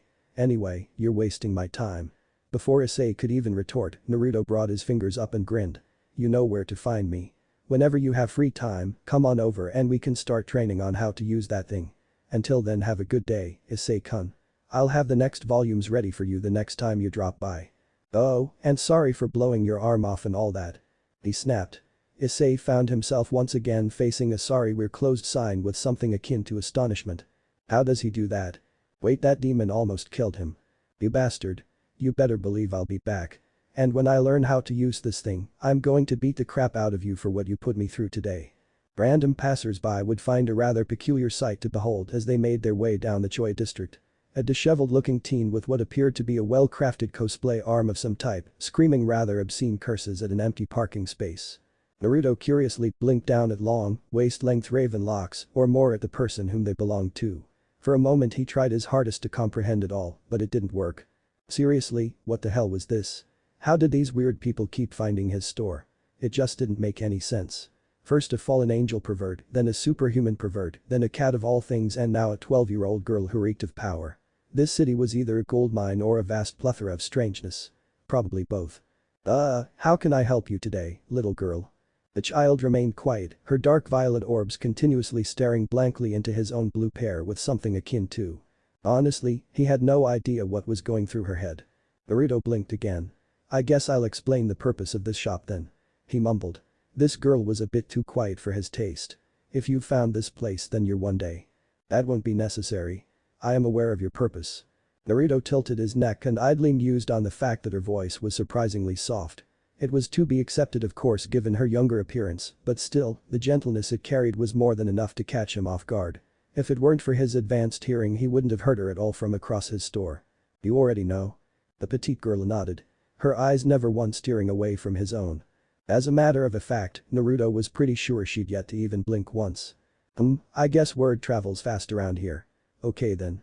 Well, what is it that I can help you with, Loli-chan? Silence. Was her immediate response. Naruto raised a thin eyebrow. That's a new one. You know, I've only ever had about 6 customers since I've opened shop in total. Plenty of people have visited. Don't get me wrong here, but only 6 have ever agreed. No one really trusts a shop that pops up out of nowhere, I guess. He shrugged. Out of those 6, only one was ever able to actually repay their debt to me. Floating off the ground, Naruto crossed his legs mid-air and slowly hovered toward the seemingly unfazed girl, a wide grin spread over his whiskered face, unintentionally showing off his surprisingly sharp-looking teeth. What type of silence do you want, Loli-chan? Do you want someone silenced? Do you want to live in silence? If you do, what's the point of it then? It'd just be the same as being dead, really. We were born with mouths to speak and without words we'd be mimes. And mimes are creepy. He beheld her from above, playfully winking down while continuing. Or maybe I'm just trying to sound smarter than I really am. There's a saying, you ever heard of it? Silent as the grave, they say. That does not sound like fun to me. Oh crap. I got off topic again. He shook his head sheepishly, blonde locks swaying about. My bad, Loli-chan. Tell me, what type of silence do you want? The girl only continued to impassively stare for what seemed like an entire minute before choosing to respond. Office. My name is not Loli-chan. It is Office. There was no malice or distaste in her rather monotone words, only fact. And I want absolute silence. The dimensional gap, there is something there that has taken up a rather unwanted residency there. It's overstayed its welcome. I want it gone. I want silence and my home returned to me. That is all. If you can do this, I will pay any price for this. Naruto lowered himself so that he was eye level with the expressionless raven-haired girl. He studied her tiny frame for a moment, as if searching for something. Dimensional gap, you say? He smirked while presenting Office with a thumbs up. Alright, Office-chan. I'm game. Take me to this dimensional gap and we'll see if we can't fix this little problem of yours. Although I never thought I'd see the day where I meet someone desperate for silence of all things. He shrugged nonchalantly. Not my place to judge. Let's do this. Office nodded, then extended her hand. Within seconds, a rift appeared in the center of the shop between both of them. Naruto observed the dimensional tier with a subtle amount of awe. Oh, that's cool. I thought I was the only one who could do that. Office managed a single eyebrow at his words, filing away that tidbit of information for a later time and merely motioned for him to lead. With a rather energized nod, Naruto plugged his nose and proceeded to cannonball through the tier in space and time. The, unknown to him, infinite dragon god glanced around the quaint little shop and momentarily allowed a tiny smile to grace her childlike features. It was rather peaceful in here. As if this place was disconnected from the world around it. She liked it. Not bothering to waste another second, the all-powerful being followed after the eccentric blonde shortly after, and the portal shut behind her. Issei tried his best to hide the blush that was more than likely coloring his cheeks an impressive crimson, while attempting to ignore his erratically beating heart from within his chest, as the 2 most sought-after and well-known people in the entire school smiled at him. Rias Gremory, the first of the great ladies and the legendary Crimson Big Sister, was even more attractive up close, he noted, too attractive really. It was almost unbelievable. With every breath she drew, her chest seemed to magically bounce in a rhythmic, almost hypnotic fashion. Issei was in love. Next to her was the kind, gentle, and equally as beautiful but even more busty, Akeno Himejima. The perfect Japanese woman as she had come to be known as. The much taller, slender figure of the raven-haired girl was equally as arousing, and her massive chest managed to catch his eye for a bit longer than Ria's own fleshy pillows. Those have to be fake, there's no way. Wasn't she only like a year older than him? Screw it. Let's be honest, real or fake, who the hell cares? All boobs were great. Even better was the fact that the 2 great ladies, the legendary big sisters of Kuo Academy, were talking to him. About Naruto Uzumaki of all people. Oh, and they were devils. Gremory-san, I really can't tell you where that blonde bastard Naruto-san is. Issei responded rather nervously. His eyes darting from back and forth between the both of them. I made a promise to him, and if I break it, well, a rather cheery Naruto popped up in his mind in a cartoon-like thought bubble. A bright smile spread over his tanned features as the horned blonde gently hovered above the blue counter of his store while wagging his finger a no. Just know I'll be watching. Remember not to tell anyone else, or I'll kill you. The thought bubble then shifted to the thousands upon thousands of clones surrounding him not but 2 days ago over the endless desert. If Naruto willed it, he could make an army of himself and all he needed to do was point one finger. One little finger and Rias, Akeno and himself would be reduced to ash in a matter of seconds. He gulped. I am sorry. But for your safety and that of my own I absolutely cannot reveal Naruto's location to you. He then paused, as if mulling something over. Besides, I doubt you would be able to find him anyways even if I did tell you. There's really weird conditions to seeing his stupid little store. Rias and Akeno shared a glance. For our own safety you say. Rias repeated, placing a single finger under her chin while pouting cutely. But Issei-kun, I just want to talk to him. She leaned down and presented the already blushing second year with a generous view of her more than ample cleavage. Damn it. His conviction was quickly waning. Nah, Issei-kun. If you help us out. Akeno stepped a bit closer, a smile so seductive that it sent shivers running down his spine spread over creamy skin. I'll give you a special treat. She winked flirtatiously while whispering sultry. My bra and panties. For a moment, Issei almost broke. Almost. Flashbacks of his arm being painfully blown off, of him running for his very life while explosions that tossed him about like a cow in a tornado rocked the sands, he sprinted over of that wickedly disturbing grin, and the amused cackles of a more than likely insane blonde all struck him. He shivered once more, this time out of absolute fear. Issei not surprisingly found his resolve. I apologize, but you don't understand. His eyes were wide searched around the clearing the three occupied. He's a demon. If I tell you anything he'll kill us all. I can't put your lives at risk like that. The two girls blinked. What did he do to him? Rias mused, watching as Issei continued to nervously glance around. Wasn't this guy supposed to be a super pervert willing to do anything for a single peek at the female body? She was sure Akeno's offer would have reeled the second year and no problem. Just what a Naruto Uzumaki done to him. Akeno, it doesn't look like he's going to budge. The king regarded her queen. We'd have better luck just looking ourselves. The raven-haired girl sighed disappointingly. It would seem that way, but you. Too bad. I really would have given you my bra and panties. Maybe even a little more. Her words were like audible honey and more than a little tempting, but unfortunately for her Issei's fear far outweighed his seemingly one-track mind for boobs. I really do apologize. Trust me, this hurts me more. But it's for the greater good. He seemed like he was trying to reinforce the fact to himself more than them. Rias smiled outwardly, while inwardly withholding a sigh. Oh well, that was one battle lost, but there were many more to come. It's okay. It isn't a problem, and I thank you for looking out for us. Although before we leave Issei-kun, I'd like to present you with a formal invitation to stop by and visit our club. If you like what you see I'd be more than happy to offer you a spot. Issei perked up at her words. Okay. Yeah, I'll try to stop by when I have some free time. He responded eagerly with a grin. Not at all bothering to hide his excitement. A personal invitation from Rias Gremory. That was like a dream come true. Maybe his luck really was turning around. Thank the actual and, apparently, very much real Lord for those books.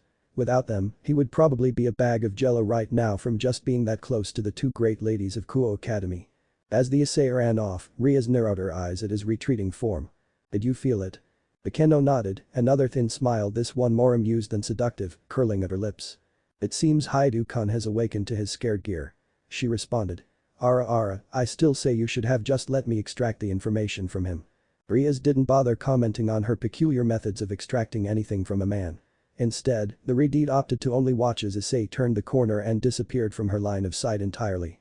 For a brief second she pondered on just what exactly it was that Issei Haidu did after school that would prevent him from visiting her club room as soon as possible.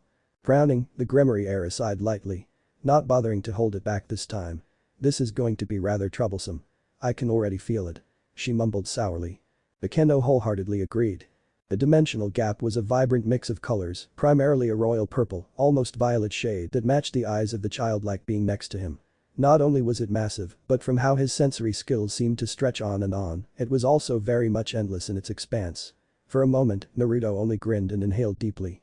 Letting out a satisfied sigh while simultaneously placing his hand over his hips. Ah, I remember this place. Last time I was here I was being pulled to hell and back. He said rather casually. So this is your home, nah, Office-chan. Man, no wonder you felt so strong. You have to be if you live here of all places. Office raised another slender eyebrow. This strange, seemingly dense blonde goofball had been here once before. How did she not sense it? Was it because she'd perhaps been away dealing with the Cows Brigade? If so, why hadn't Red informed her of another trespasser in her domain? That insolent, arrogant, pathetic excuse for a dragon. If it did know and chose to personally not inform her, then there would be hell to pay for that delinquent. Alright. Let's do this, Office-chan, take me to this intruder and we'll see if we can't work a deal out. Raven locks shook as the infinite dragon nodded. In a second, a wave of energy so potent that it felt like he was at the very bottom of the deepest oceans, all but overwhelmed the endless space in which the two resided washed over them. Naruto actually blinked when a noticeable amount of pressure settled over his shoulders. He couldn't help but grin furiously at the amount of power her rather tiny body managed to conceal. This girl was practically on his level. Well, seeing as they both had endless amounts of power, he wasn't quite sure if there was a level per se, but either way it was more than impressive. When another equally potent wave of energy clashed with the office's own, Naruto's grin threatened to split his face. Another dimensional tier appeared a ways off, this one however was massive in size. Rivaling even the tallest of skyscrapers in the human world. If he had to compare it to the 10 tails, he'd say it was 3 times the size. Needless to say it was huge. "He's coming," was all Office said. Although the blonde could see the dangerous glint in her normally blank violent eyes. His question as to what was coming was rather quickly answered. Red. It was all he could see. Big red. A lot of scaly, lizardly red. A dragon of massive, almost unbelievable size slowly passed through the tier. Naruto would like to say he'd seen a lot of things in his life. Even more so after the tailed beast's memories were synced with his own, but this was new to even him. "That is one huge lizard," he mumbled, this time not bothering to hide his surprise. Even his battle avatar wasn't that big. "Office." The dragon's words echoed loudly and somehow shook the empty space surrounding them. "What the hell do you want, you old witch?" Naruto blinked, tilting his down so that he could look at the not-so-amused Office. Old witch? Old? Wasn't she like 12? He knew better than to ask a woman their age, but in his defense he couldn't really help it this time around. "Nah, how old are you really, Office-chan?" The WITCH didn't respond. Instead, she only raised a single hand and pointed at the massive dragon. "This is my problem. His name is the Great Red and he is an even greater annoyance. Remove him from my home and return the silence now if you would." Naruto idly noted that Office really wasn't much of a talker. "Okay. I'll do that for you, but first you have to enter a contract with me." The Ouroboros dragon turned her empty stare upwards to the grinning blonde who was now extending his fist and awaiting patiently for something. "What do you want me to do?" Naruto blinked. No one had ever asked what this meant before. Well, you're going to bring your fist up to meet mine and through that I'm going to mix our energies. It's kind of like getting your signature, I guess. Or more like a way for me to make sure you uphold your end of the bargain." He shrugged. "To put it bluntly, if you don't sign the contract then I can't do anything about the oversized lizard over there." He jerked a thumb in Great Red's direction. The almighty dragon didn't take too lightly to the insult. The hell did you say to me, punk? Oversized lizard." A growl escaped its tightly clenched maw, rows upon rows of jagged and sharp teeth, glistening as a peculiar mist seeped through the cracks. "You want to die that badly? Is that it? I can help you do that. Yeah. I think I will actually." "Boy. Shut your yap, dumbass. I'm trying to make a deal here." Great Red's pupils dilated and his body all but quivered with suppressed rage. "Who the hell do you think you are, you insolent little worm? Talking to me of all creatures like that? Bah. You're not even big enough to be considered a worthwhile snack." "Oh yeah? Well I bet you were a loser high school." Naruto retorted, a smug smirk on his face. "Dragons don't go to high school, you ignorant fool." "Ha. So you admit you're stupid too." The Office, for once in her eternal life, couldn't believe her eyes. "You're gonna regret that, scum." Red's massive eyes narrowed in barely suppressed rage. Slowly, the pressure that seemed to once match Office's in intensity was now significantly overwhelming the infinite dragon god's power. "I'm going to make you regret the day you insulted me, whelp. Prepare yourself for my foo." "Wait."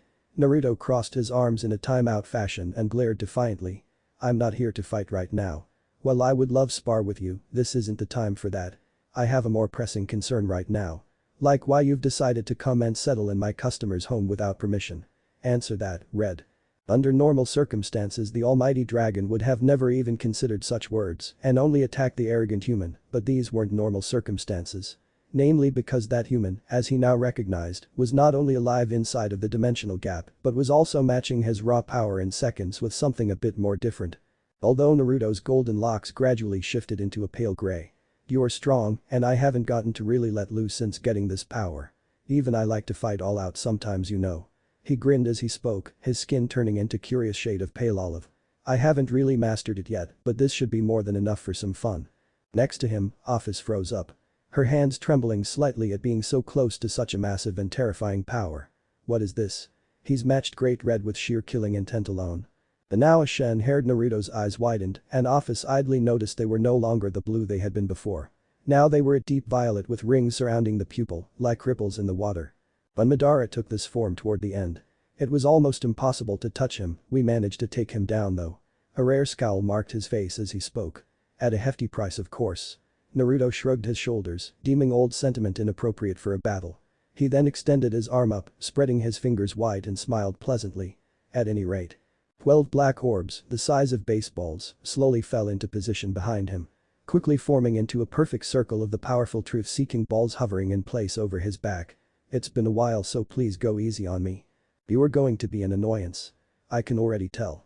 Naruto grinned. The massive dragon snarled and then cocked its head back and opened its massive maw wide. I'll finish this in one move.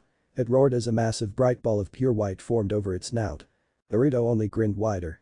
That's gonna be a hell of an attack. I can already feel it from over here. I better match it or else I might get hurt.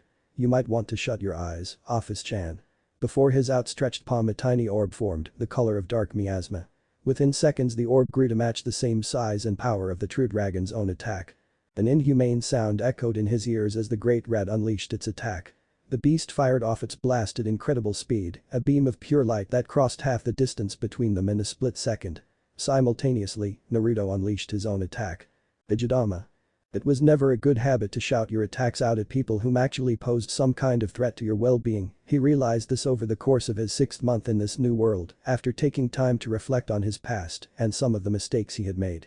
Needless to say, from then on out he merely cried the names of his attacks within the confines of his own head when, rarely, being faced with such situations. It was also much more visibly appealing to just blast off powerful attacks without word. He was after all going for the cool big brother look. The two powerful attacks met in the middle. The explosion that followed seemed to shake the very core of the dimensional gap itself. Office having to shut her eyes, despite her openly ignoring Naruto's warning earlier, in an effort to block out the blinding light that resulted. When the backlash from the clashing power dwindled. The two godly beings stood in silence, each observing the other intently with calculative eyes. Office couldn't help but watch on with barely contained interest. Even she, with all of her immense and infinite power, had a rather difficult time matching the true dragon's raw power like that. Yet this human did so without fail. He didn't even look so much as surprised that he did, if anything the wide grin plastered over his features indicated otherwise. The silence that fell between them was finally broken by a deep, almost amused fit laughter. When it finally died out, Red spoke. So you're a weakling in appearance only, eh? I don't think anyone's ever faced me head on like that with eyes like yours. Not even the witch next to you is that confidant. Red somehow grinned, although it only served to make him look all the more menacing. Alright kid, how about this? I like your guts. So I'll tell you. The truth is, I just like this place. That's all there is to it. Plenty of flying space and no one stares at me. It's perfect. The transformed Naruto crossed his arms and nodded. Alright, I guess can see the logic in that. How about this then, what if I make a new and better place for you to spread your wings in and have all for yourself? All you gotta do is leave this old dump behind to Office-chan here in exchange. And you can provide me with something like that? Red asked, disbelief dripping from every word. Very well. I'll amuse you, explain now before I lose my patience and eat you human. Naruto jerked a thumb over his chest and puffed it proudly. You're looking at the ultimate manifestation of awesomeness itself. The one and only Naruto Uzumaki, the second sage of the 6 paths. Although I'm way stronger than the first. I just think the name is cool. He grinned up at the towering red dragon, holding its gaze without falter. I'm strong, but I'm also really diverse. I don't just make holes in time and space. I can make entire dimensions too. They're not endless like the gap is, but they're huge. More than enough space for you to roam and fly without getting stared at. And I can suit it to your preferred climate.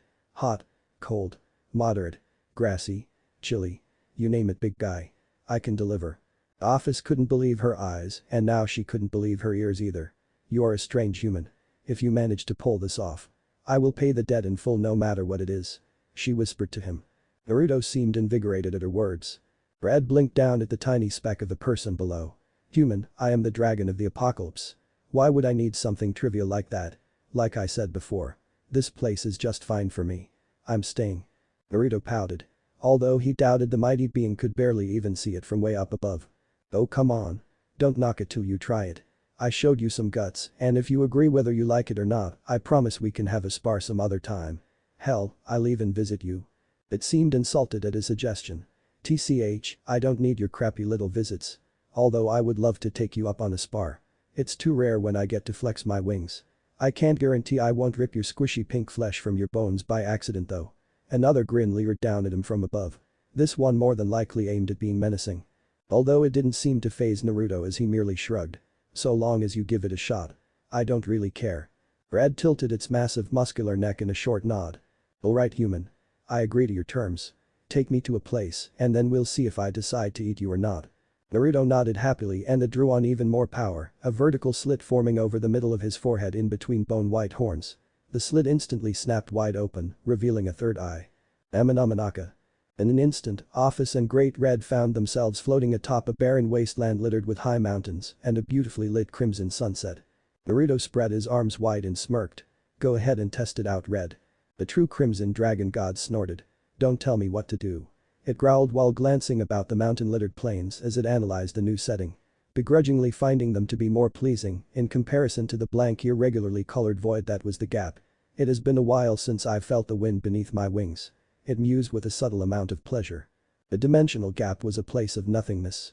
Not even the wind could exist in the endless void.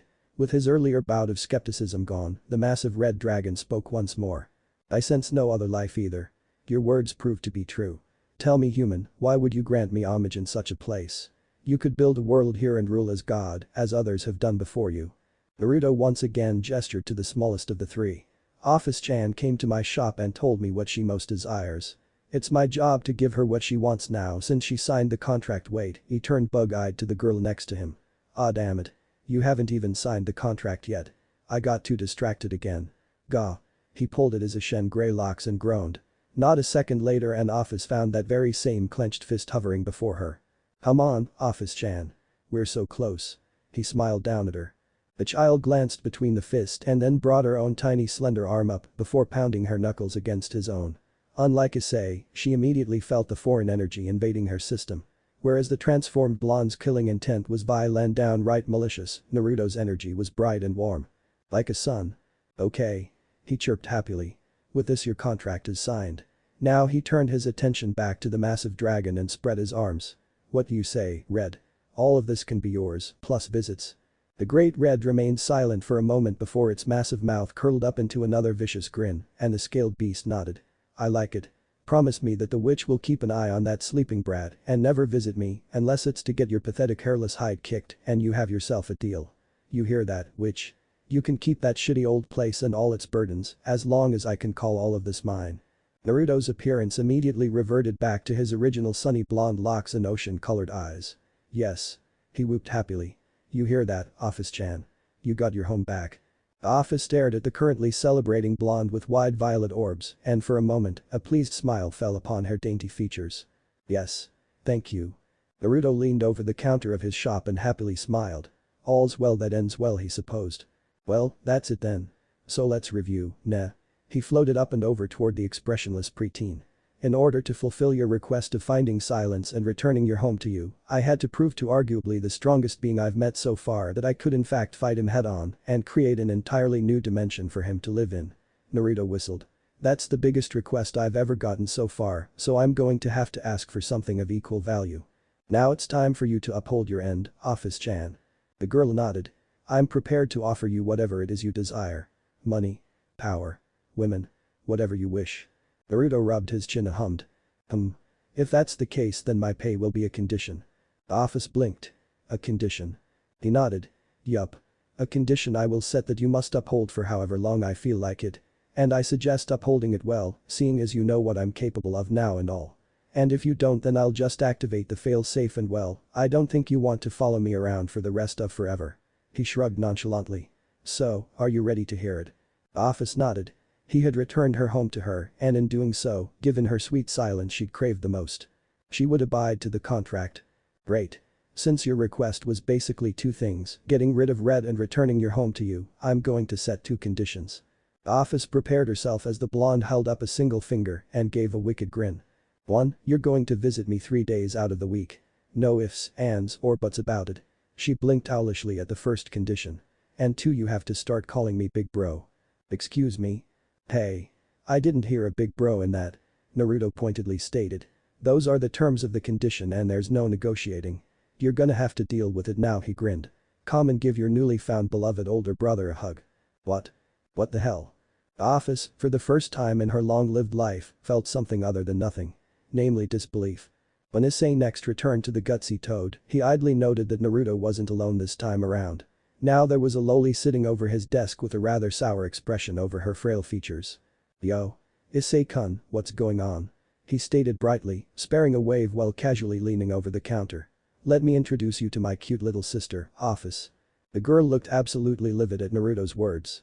I am the infinite dragon god. I was born within the vast void of nothingness. I am not your cute little sister, she whispered rather heatedly next to him. Naruto's ocean blue eyes flashed with something akin to a warning of some type, and the dragon of nothingness internally flinched. Beloved older brother. Issei couldn't help but deadpan. Meanwhile, outside of the gutsy toad. A certain crimson-haired princess who'd secretly been tailing one Issei Haidu with the hopes of finding the location of the blonde's shop was pulling at her bright red hair while trying to figure out just how it was that Issei suddenly disappeared into thin air without warning. Troublesome indeed. Naruto effectively ignored Issei's howls of pain while happily slurping up the last of his broth before slamming the noodle bowl down onto the table and releasing a long, satisfied sigh. The past 2 weeks had sure flown by, and I mean, how could they not? Despite the fact that he hadn't had a single new customer in the span of those 2 weeks, Naruto didn't even feel bothered by it.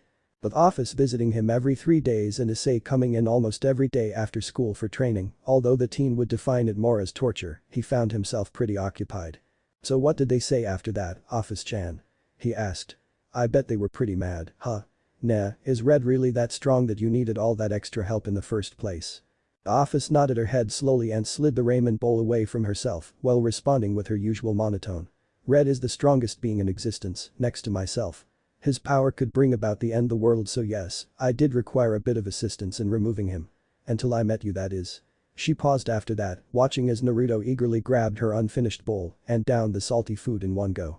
How can you eat so much of this junk with regurgitating it? Naruto only grinned. Ramen and I go way back. I could eat this stuff for days. It's awesome, dare I say it. Of course I dare. It's the best food in the world. A warm bowl helps me keep my thoughts in check and reminds me of who I am. He explained while happily patting his stomach. The Office raised a delicate eyebrow. Remind him who he is. What a strange human. I've found you to be the most eccentric of all the creatures I've met so far. She caught a glimmer of something in those blue eyes and she couldn't help but fight back a sigh. Older brother. Naruto perked up at that. Of course. I have a reputation to uphold after all. Where I'm from I was known to be a pretty unpredictable guy. Never knew what I'd do next to pull everyone out of a jam. Although, now that I think about it, they did call me a knucklehead too. Naruto placed a hand under his chin and hummed aloud. It wasn't until toward the very end that I got a cooler nickname. He shrugged nonchalantly. Someone please help me. Ah ha ha. Yes, flee pathetic human. Cower under my infinite power. Is this what qualifies a dragon as nowadays? Pathetic. I'll make sure to use your bones to decorate my newly acquired den. The Office didn't know when things had gotten so out of hand, but she did know that Naruto Uzumaki was a definite cause for change. Through lulled violet orbs, the infinite dragon god watched as the pervert child tried to dodge the massive claw that was quickly closing in on his location, only for his tiny body to be unceremoniously knocked across the expanse of the valley until it embedded itself into the dry and crater-ridden earth below. He's going to die. Naruto only nodded. Oh yeah, definitely.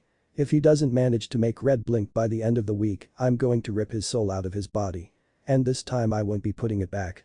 Teach him a lesson is what it will do.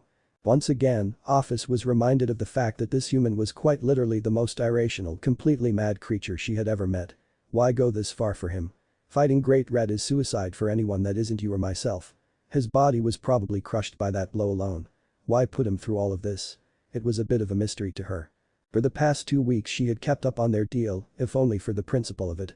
And every day Issei Haidu would show up at the shop, whether she visited or not, and Naruto would effectively find some new way to utterly break his body and spirit until she was sure that the pervert had died. Then Naruto would resurrect the boy, and in spite all of the complaining that followed, he would still show up the very next day to do it all over again. Perhaps this was another mystery that somehow stemmed from humanity's lack of self-preservation. He's got a lot of potential. It's being channeled the wrong way, but he has potential. I want to bring that out of him. Stand, pathetic human. I've never had a toy to play with and it would be a shame if you died now. Issei couldn't feel anything. The booming cries of the gargantuan red dragon were almost lost to him as darkness crept along the corners of his vision. In the past week alone he had died every single day. On Monday he was burned to death. On Tuesday he was drowned. Wednesday he was blown to smithereens. Thursday, and quite literally the worst day, Naruto summoned that endless army of copies and beat him to death. A part of him knew the demon enjoyed it. Needless to say, Issei had died and been resurrected more times than Jesus. Today though. Today was taking the proverbial cake. At least that blonde demon holds back this guy, he crushed me with one blow. His arms and legs were bent at unnatural angles and he was pretty sure that his ribs were broken and that one of them punctured a lung, otherwise he wouldn't be choking on his own blood. This is the worst pain. But that last though, Issei Haidu died. Red snorted as he felt the last of the human's life force fade away. Why you had that pathetic creature attempt to challenge my might is beyond even me. It said, fire spewing out of its nostrils. I even held back and he's still nothing but a broken mess. How pathetic. Is this really a scared gear user? TCH, I'll never understand what he saw in these squishy bastards. Naruto floated up next to that dragon's head and crossed his feet while leveling Red's massive eyeball with a sour glare. Hey. I'm human too, you know. And why make him fight weaker beings when he can fight people like Office-chan, you, and me? I bet if he tried fighting anyone else in this world, it would be a breeze by now. I don't think that's how it works. Besides, there is always an exception. You're the exception for humanity. Human you may be in appearance and scent, but you're a lot more than just that everywhere else. Office floated up next to the blonde and nodded. I have to agree. She watched as Naruto extended a hand and Issei's battered form rose up from the crater it lay in. Putting the child up against beings of our level won't make him any more stronger. If anything, you're just giving the boy nightmares. Naruto easily waved off her concerns. Nonsense. This is how I got strong. I mean, yeah, I trained and stuff, but most of the time I was just throwing myself head first against people far stronger and more experienced than me. He took a moment to evaluate the floating corpse's damage. Man Red, you sure did a number on the kid. I didn't even know someone's spine could bend that way. The true dragon only shrugged. A rather comical gesture due to its massive size. You said he could take it. Although, I never expected to find the Red Dragon Emperor sealed away into a child. A pervert to boot. Naruto blinked. Red Dragon Emperor? Why do you guys have all these flashy titles? He pouted. No one's given me any cool titles yet. Red ignored the blonde's antics. Drake, the Welsh dragon. A powerful being in his own right. Last I heard the Welsh dragon and the albino dragon were having a nice little get-together before the three factions intervened. Don't know what happened after that though, but it all makes sense now. What a weakling, having his body destroyed and his soul sealed into a scared gear. Ha. Had that been me I would've. Before the true dragon could begin yet another monologue of his greatness, Naruto intervened. By breaking down into an uncontrollable fit of laughter. Brad and Office shared a single glance as the blonde doubled over, holding his gut as if he had been struck while hysterically laughing. Which we've made a serious mistake acknowledging this guy. Office titled her head in a short nod. Meanwhile, Naruto couldn't help but laugh at the irony. While not similar in circumstances, both Issei and himself had some all-powerful being sealed inside of them at birth that almost gets them killed on a regular basis. If God was the father of all humanity, that meant he was also technically Issei's dad. So it made even more sense. That was rich. No wonder he liked the kid so much. If Issei were awake and could read Naruto's thoughts, he would wonder just how killing someone for a week straight meant you liked them. Oh. Oh man. I'm sorry, this is just great. Naruto did his best to compose himself. Oh man, you guys have no idea how funny that was to me. When I was born, I had a 9-tailed demon fox sealed into my stomach by my dad, so I kind of relate with the kid. He explained. Just leave, please. I've had enough of you for the day. Michiel resisted the urge to rub his temples. I don't mean to be rude, dear sister, but could you please tell me why this particular piece of information was so delayed in reaching me? The seraph and current leader of heaven questioned softly. He knew they had been stretched thin, and he understood more than any of his brothers and sisters just how tough it was to run heaven and care for the mortals all at the same time, but this was a matter of the utmost importance. Please, tell me why something like the Great Red vanishing from the dimensional gap took so long to reach my ears. Gabriel let out a weak chuckle and scratched her head sheepishly. Ah well, you see dear brother. The news had long ago reached my ears, but I forgot to tell you. She explained, her voice squeaking toward the end while light blue eyes glimmered with unspoken apologies. Please forgive me. Gabriel bowed before her brother and prayed for forgiveness. Had it been anyone else, Michiel might have been able to refrain from sighing, but this was his sister and equal in power and status. So he sighed. Gabriel, you and I share this responsibility equally. Whomever told you this rather disturbing information told you with the hopes that you would do something with it. You and I are the rulers of heaven now. Which means you don't have to ask me for permission." His sister looked to almost be in tears. "Boo, but what if I mess up? I have to ask you, dear brother." Mitchell shook his head softly, long silky blonde locks swaying behind him as he did so. "If you insist on being this way, then remember to approach me next time," the seraph said.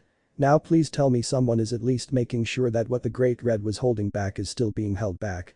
If any of those monstrosities managed to escape and that vile creature began to spread its taint, then there would truly be no hope for any of them. Not with him being dead at least." Such was the power of that beast. Well, apparently the infinite dragon has taken the dimensional gap back from the Great Red. Its power is more than enough to keep those empty shells at bay, so we don't have to worry much about that. Mitchell nodded while inwardly going over his sister's words. The Great Red was stronger than the Void Dragon. It wasn't defeated. So then how? How was the true dragon removed from the very same place it was sentenced to by the Great Will himself? Although there was something else. Gabriel blinked as she tried her hardest to recall what it was. "Oh. That's right. Remember that strange power we felt a year ago? Well, it turns out that same power was picked up entering the city where those two devil heiresses are and was once again felt from outside the dimensional gap by the Watchers," she finished cheerfully. Mitchell felt a headache coming. After a moment of contemplating, banging his head over the heavenly throne and internally cursing, then apologizing to his beloved father for leaving him behind to deal with this entire mess, the seraph spoke. "Do we have a specific location? If this being was strong enough to subdue the Great Red, then we have no choice but to seek an audience." Gabriel nodded happily. "Yup. We found the place, but we can't seem to actually find the place." Mitchell blinked curiously at his sister's words, motioning for her to explain. Well, you see, dear brother. We have a general idea of where this being is, but whenever we get close we always end up in the same spot. An empty lot." Mitchell's eyebrow twitched. "An empty lot, you say? We can't seem to find exactly where. Although we do know it's there. Some of the Watchers took it upon themselves to search for whoever is responsible and have noted that a human boy visits the same empty lot every day. We have no idea what happens to him though. According to them, he just vanishes without a trace, then shows up hours later in a very disgruntled state." Her lips parted into an O as she recalled another bit of information. "Also, the sister of the current Lucifer has been sighted near the lot as well, apparently stalking the human boy." Mitchell blinked for a second time, his lips forming into a thin line as he took a moment to process things. The Great Red disappearing was bad enough, but add the younger sister of Amayu to the mix and things just got needlessly complicated. Yup. There it was, the headache. "I suppose I'll have to be paying a visit to the Earth very soon." Gabriel only beamed, her eyes lighting up like a starry sky. Mitchell could already see where this was going. "Oh. Can I come along, brother?" Fighting down the urge to rub his temples once more, Mitchell released a long exasperated sigh and hesitantly nodded. "Yes, Gabriel, you can come along as well." "Yay. Road trip. Why, father? Why?" Naruto grinned brightly as he waved Issei away. "You can take tomorrow off. I'm going to be busy anyway," he cried to the retreating teen's back. "Make sure to catch up on your reading." Issei weakly raised a single finger in his direction and then promptly shut the magical, because there was no other way to explain it, door behind him. When he was gone, Naruto turned his attention away from the door and toward his cute impromptu little sister. Her outfit had changed from the more revealing one she previously wore on their first meeting. Gone were the thin strips of TAPE that protected her underdeveloped modesty. Now she wore a long sleeveless gothic-style dress instead and, strangely enough, no shoes. She'd practically shifted her clothing right in front of him, in fact. Something Naruto had no doubt she would never do again, seeing as he was still pestering her to teach him how. Just another thing he couldn't do besides those stupid light spears. So lame. "So, what do you want to do now? Play cards? Discuss the meaning of life? Help me come up with different ways to train Issei?" He twiddled his thumbs at the last one and chuckled. "Kukuku, I can see why Kakashi-sensei and that old pervert found so much enjoyment in this kind of stuff." The office would have retorted with something witty, no doubt, had the front door of the gutsy toad not been slammed open by a familiar and very angry-looking young man. "The office. I finally found you," the stranger cried, eyes wide and filled with fury. "How dare you?" He pointed a finger at the indifferent preteen. "How dare you take my chance away from me?" In a flash of white light, what was once a human teenager was replaced with a suit of mail. White pixel wings that shimmered with a holy power spread wide across its back and bright glowing eyes. "Divine dividing. Balance breaker," he roared. "If I can't fight Great Red, then I'll just fight you instead, Infinite Dragon." Vali. Offa said, her violet orbs blankly staring into his own obscured eyes as a miasma began to encompass her tiny silhouette. I have no interest in a battle with you. Leave now, or you will die. Her tone remained neutral. No hate. No malice. Only certainty. Vali grinned from within his scale mail at her words. That's fine by me. As long as I get to die fighting the strongest I don't care.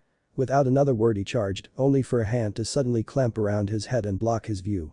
What? He didn't even see anyone move. Was that Office? The next thing the bearer of the heavenly dragon Emperor Albion knew, he was no longer inside a horridly decorated shop. Instead he was laying amidst an endless desert, looking up at a cloudless sky. A grinning blonde leering down at him with a massive fanged grin. Wait, are those horns? Hey there. I'm Naruto Uzumaki, and normally I wouldn't attack my customer to be, but I can't have you outright assaulting my cute little sister, you know. Little sister?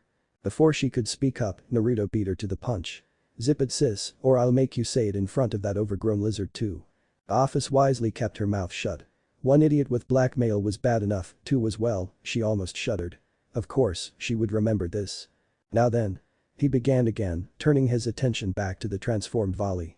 Why not tell me who you are and what you're so desperate for that it would warrant starting a brawl in my shop? Vali would have spat curses back in response had Naruto not spoken up again. No wait. Don't tell me. You want to fight, right? I can see it in your eyes. You want to beat the strongest and be the strongest. Naruto nodded his head. I've met plenty of people like you. Nothing wrong with that. Although, what would you say if I told you that I was stronger than Office over there? That even Great Red acknowledged my strength? What would you say? He leaned in closer, a vicious grin replacing the normally cheerful one. If I told you I got rid of Great Red and took your chance at fighting the strongest away from you? Vali quickly reached out and roughly grabbed the blonde's neck. Squeezing it tightly as a grin matching Naruto's own spread over his pale features. Although the blonde probably couldn't see it. I'd say you're the guy I'm looking for then. Divine dividing. It was instantaneous. Naruto felt his power dwindle while the armored teen's own increased. With a mighty push, Vali sent the blonde flying backwards and quickly stood, spreading his wings and flexing his claws with a pleased smirk. Amazing. That's some potent energy you have there. I can't wait to take it all from you. He smirked while reveling in his newly acquired strength. Come on then. If what you're saying is true then prove it. If not I'm going to beat you down anyways. A warm-up is always good before a huge event after all. Naruto only hovered to a slow stop and glared. Hey, now you can take my power and make it yours. That's even cheaper than the Sharingan. He said with a thin frown. What's this guy's story, Office-chan? Naruto's deep blue veered over to the expressionless girl. Well, beloved older brother. He is one of the members of the team I disbanded. The exact opposite of the human you've taken under your wing. His sacred gear houses the soul of White Dragon Emperor, Albion. The nemesis of Drag. Naruto whistled while turning his attention back to the armored team below. Man, there's those fancy titles again. So how did you get him to join? Boy. Don't ignore me, you bastards. Office did exactly that and promptly ignored him. He's very one-track minded, a lot like you I suppose. Naruto protested the obvious insult. All I had to do was promise him the chance at a fight with the Great Red and he instantly joined. A massive scowl spread across Vali's veiled features. What the hell? I said not to ignore me. I'm going to defeat both of you. He raised his left arm and immediately a bright orb of light formed over his spread palm. Divine dividing. Naruto felt another chunk of his power disappear while simultaneously Vali's own energy increased tenfold. So do you think he'd be interested in forming a contract, then? Office didn't even want to answer that question. Divine dividing. Fortunately for her she didn't have to. Meh, whatever, I'll ask him anyways. Turning his attention back to the wielder of Albion, Naruto slowly floated down to his level and waved. Yo. I'll fight you, no problem. Vali didn't understand what was happening, even as this guy grinned at him and extended his fist. The power he felt coursing through him was unreal. This guy should have been on his knees by now with how much energy he took away. Yet, here he was, looking for all the world like the stupid-looking blonde didn't have most of his juice instantly sapped away. What are you doing? The grin never let up, even as Naruto felt another chunk of his energy dissipate. I'm going to fight you. I can tell that's how you found this store. You're desperate to prove your strength. Desperate to fight those who you think are strong. So I'm gonna give that to you. Sign this contract and I'll fight you to your heart's content. But the grin shifted, becoming more malicious. You're going to owe me by the end of it. Vali scoffed. I don't care about all that. He eyed the extended fist while once again dividing Naruto's power. If I agree to this contract though, you'll fight me? No holding back. You know I might kill you, right? My power is unbeatable. Even if you are stronger than me, I'll just keep taking from you until there's nothing left. Naruto only shrugged. This was like the 8th time today he had been threatened with death anyways. Sure, that sounds fine with me. Now come on. Seal the deal, baby dragon. Vali didn't hesitate. Bringing his own armored fist up, he pressed the knuckles against Naruto's unprotected own, while internally promising to make him eat those words. Naruto's grin waned until it was nothing but a pleasant smile. Well then. Let's get started, shall we? What happened next was horrifying, to say the least. Naruto's skin began to slowly peel away, revealing the red tissue underneath. His hair slowly faded away as a crimson mist began to seep off of his form. In an instant a pillar of red energy unexpectedly exploded upwards from the blonde's origin. Vali being blown away from the sheer force of Naruto's oppressive energy. A massive wave of what could only be called death, because that's all he could really surmise it as, crashed over his shoulders and brought him to his knees. It was unlike anything he had ever felt before. Vali fought desperately to try and gather his bearings while attempting to ignore the fact that he was somehow seeing his own death happen over and over again, each time more painful and gruesome than the last, but it was pointless. Before he could even blink, let alone react, a blood-red clawed hand erupted from the still pulsing pillar of crimson energy and grabbed onto his form. The appendage extended the entire length set between the two by the resulting shock wave and almost squeezed the life out of him with a tight iron grip. What the hell is this? Damn you. He growled out in frustration, struggling to set himself free. Vali could feel his armor sizzle as the corrosive energy burned away at it. Divine diving. Vali felt his own power jump in leagues, but also noticed his opponent's energy only jumped alongside his. That wasn't right. That shouldn't even possible. From above, Office allowed a sleepy smile to curl upwards. You only get stranger, don't you? When the red pillar finally dispersed, what took the place of Naruto was something grotesque in nature. Anyone could smell the obvious blood that seemingly coated the hunched-over creature. The energy burning away at his skin and coated his visage in blood. Two long, rabbit-like ears swept behind him, gave the already imposing monstrosity an even more demonic appearance. What caught his eye the most though were the slender tails flickering lazily behind him. 9 of them to be exact. The Kyuubi? No, this isn't a yokai, what the hell is he? As Vali struggled to comprehend just what had occurred, Naruto flexed his free hand and smirked, although the wide, jagged grin that was currently his mouth only made it all the more menacing. Despite having all of the abilities of the 9-tailed beasts and the power to take any of their original appearances, Kurama's form would forever remain his favorite. He may not be using it at full power, but this would be more than enough to teach this kid a lesson and successfully complete another contract. You know, I rarely ever take this form. Mostly because having my skin constantly burned off sucks, but seeing as you went through a transformation yourself, I thought it would only be fair. I'm a sucker for dramatics anyways. Naruto's voice was now warped and completely unrecognizable. Alright then, guess the time for talk is done. Vali-chan, let's see what you've got. Vali briefly registered himself being pulled toward him before an indescribable pain erupted from almost everywhere all at once. The scale mail he had called forth shattering after a single blow. He could hear Albion screaming at him from within, but he couldn't really make out what was being said. In that instant Vali understood the sheer difference in power. The gap between him and them was still too great. But that last thought, he peacefully drifted away to the realm of sleep. Naruto scratched his chin in wonder as he beheld the unconscious body of who he knew now to be Vali Lucifer. The kid couldn't even sit through one punch from his arguably shrunken down chakra cloak without being put to sleep, and he was going after people like Great Red and Office. The boy must have really wanted to die at the hands of someone much stronger. Awesome. This kid had guts. Now the only question was, so how long do you think it'll be until he wakes up? I don't particularly care and I'd rather not stay around for that, big bro. Was her uncaring response while she crossed her legs and leaned back into thin air, unintentionally mimicking Naruto himself.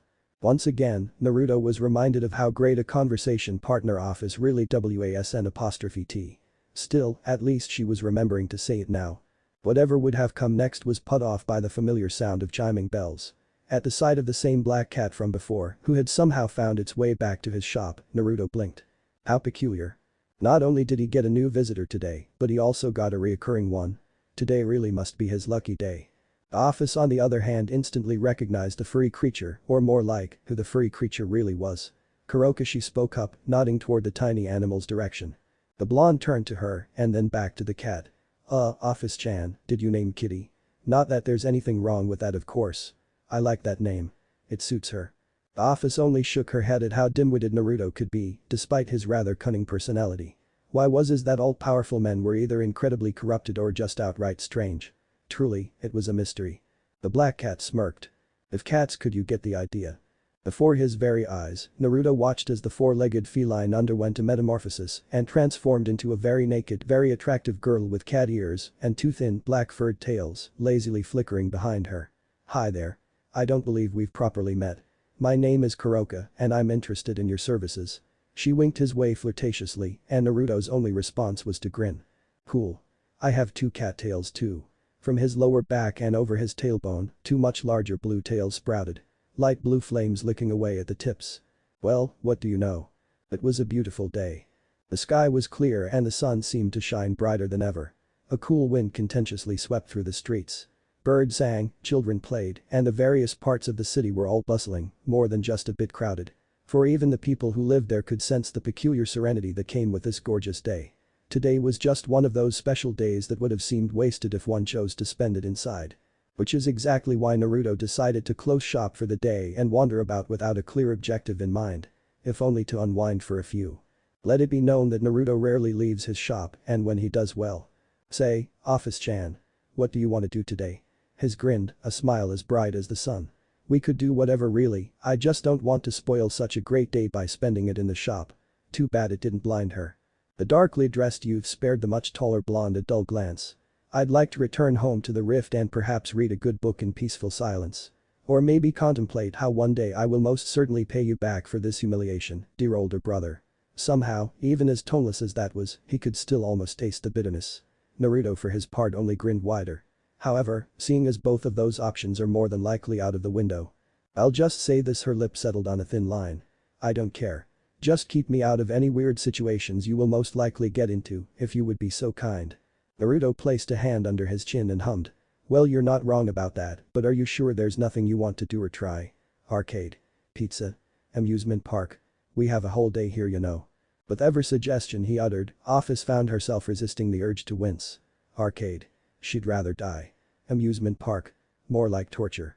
Pizza. Tempting, but not enough. I'm sure. Naruto shrugged in response. Alright, fine. We'll do this my way then. I have a friend I haven't visited in a couple of weeks. Not since him and his goons killed to say that is. He nodded to himself in affirmation. Yeah.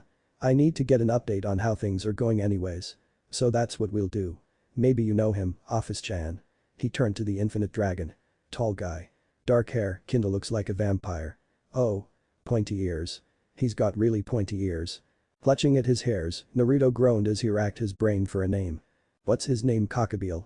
No, that ain't it. Coca-Cola. Damn. Not that either, let's see here. Kakabeel. Naruto snapped his fingers and nodded. Yeah. That's his name. Kakabeel. Say, how do you know him? The Office felt her brow twitch. I suppose you could say he's an acquaintance of an acquaintance. So, you have met Kakabeel.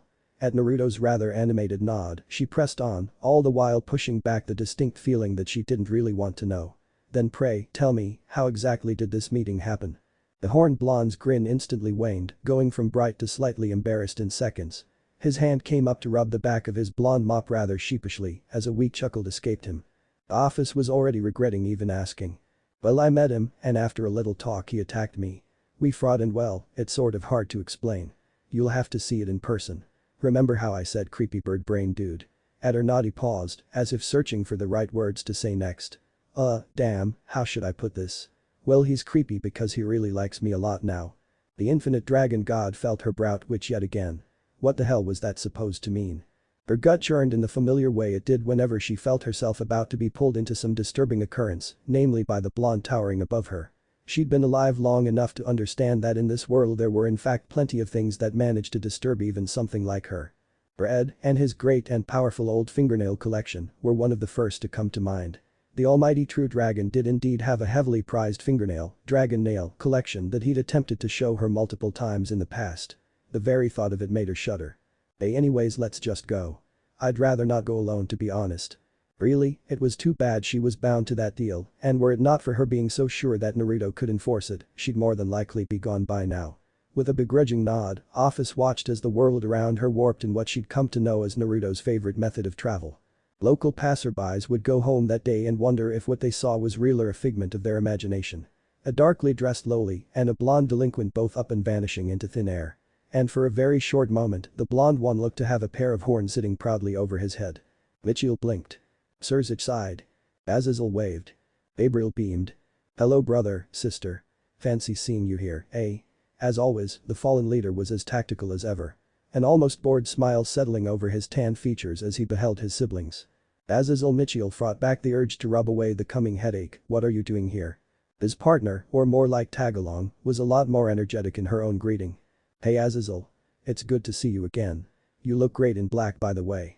Gabriel gave a brilliant smile and a thumbs up, unrestrained joy, all but filling her bright blue orbs at the sight of her brother. Fallen or not, he was still very much dear to her. Gabriel, please don't compliment him. The fallen leader barked out a loud laugh. It's good to see you as well, Gabe.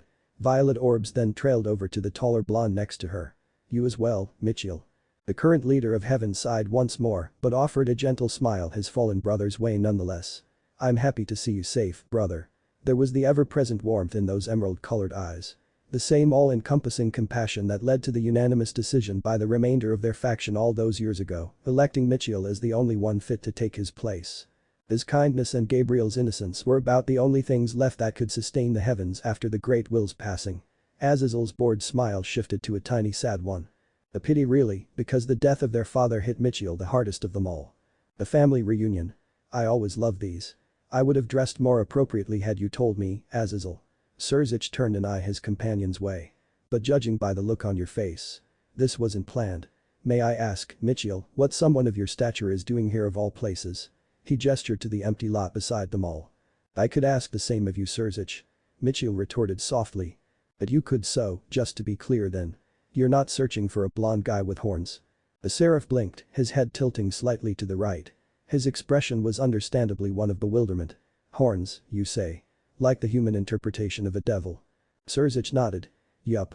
Cause if you were, then I'd have to regrettably ask you why exactly it is you're searching for him. I say regrettably because of the way things have been going as of late ever since this enigmatic character made his appearance.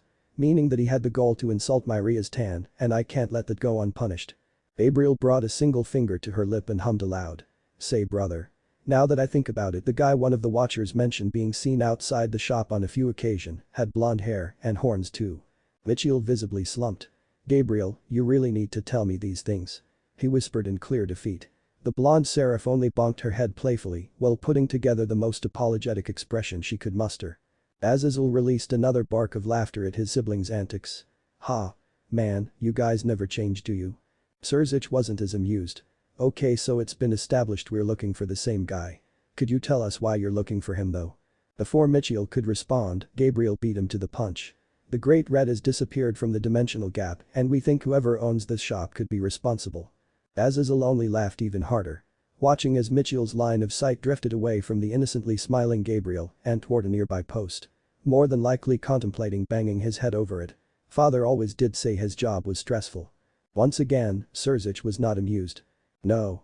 Now he was downright horrified. What? The implications of what this could mean sent waves across whatever plans he originally came up with. If Gabriel's words proved to be true, then they were dealing with a creature that was on an entirely different level than themselves. That's rather disturbing. The Crimson Devil admitted with a low sigh. Azazel snorted. If we're all thinking of the same person, then I doubt you have much to worry about. Well, expect maybe a headache. That was bad news for Mitchell, he doubted he could take many more headaches. Have you by chance actually met this being, brother? Mitchell locked eyes with the fallen. A notable edge lurking behind those kind emerald orbs. The man nodded while simultaneously bringing a hand up to rub his goatee. I visited this shop a couple of weeks back when he first settled here, found him by pure luck it feels like, and a major part of him actually wanting to be found. Weird kid. Told me this was a place that grants desires. For a price of course. He's got even weirder abilities, but they're without a doubt interesting ones. Besides having some personality issues, he never struck me as a threat though. Strong, really strong and crazy as all hell, but not a threat. He paused. What's even weirder though, is that he seemed like the most out of place thing inside his own shop. It was all empty, save for a few decorations and him.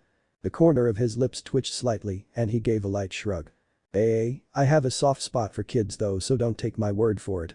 Just ask Virginia. The front door to the oddly colored shop suddenly burst open, interrupting the fallen leader, and a very distraught-looking teen with silver hair poked his head out. A broom gripped angrily in his hands.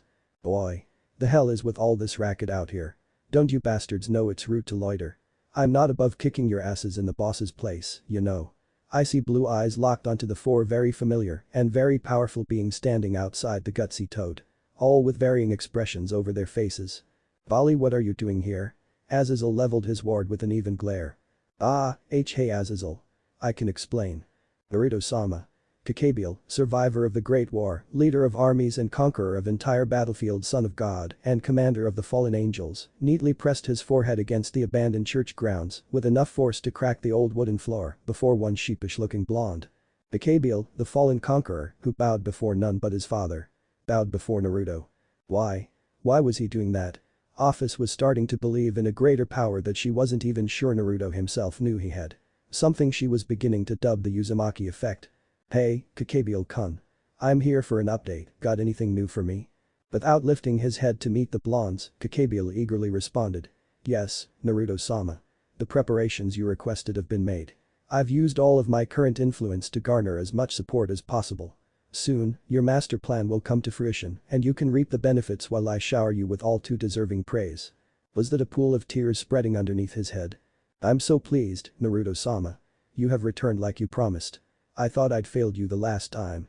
Such a mistake would truly mark me as unworthy, a dishonor of the highest. For you are all I can strive to please now. You, who have shown me the light. The pale-looking young man shuddered, bringing a hand up to his chest and clutching it as if he was hurt. Oh no. I feel it, Naruto-sama. This beastly urge inside of me. This is devotion. His head swung back and with arms outstretched, Kakabiel openly wept tears of pure joy. Naruto only continued to grin weakly. Office couldn't even fathom what had just occurred. What exactly happened during your fight? She turned a pointing stare the horned blonde's way. Naruto shrugged as he recalled the events of the rather one-sided, at least in his opinion, battle. Well, like I said, I came to ask why Issei was killed. He attacked me, we fought for a while. The rest is history. I guess somewhere along our fight he started having so much fun he swore his allegiance to me or something. The battle so pure. It was heart-wrenching. Kakabiel spoke up from his position, bringing his hands down to his chest as a peaceful smile spread across flawless skin. I hadn't felt like that in battle since fighting father himself. Not even my dear brothers and sisters could provide such entertainment. The feeling, it's indescribable. I knew then that my previous goal was for naught, pointless. Even more so it displeased Naruto-sama. Unforgivable. I have found something better in Naruto-sama. Something I'd forgotten long ago. Office didn't even know what this was. Well, thank you. Anyway, that's great news, Kakabiel-kun. I really appreciate all the hard work you're doing for me. Do you need anything before I leave? Kakabiel looked to be struck once more. I'm unworthy of such kind words. All I ask is that you visit me again, Naruto-sama. Sadly, the rest of Team Naruto is not here at the moment. Fulfilling their current duties in your name. They should be here next time though, have no doubts. I will make sure a proper greeting is arranged. Naruto nodded happily, as if one of the former generals of heaven wasn't openly weeping at the mere sight of him. Awesome.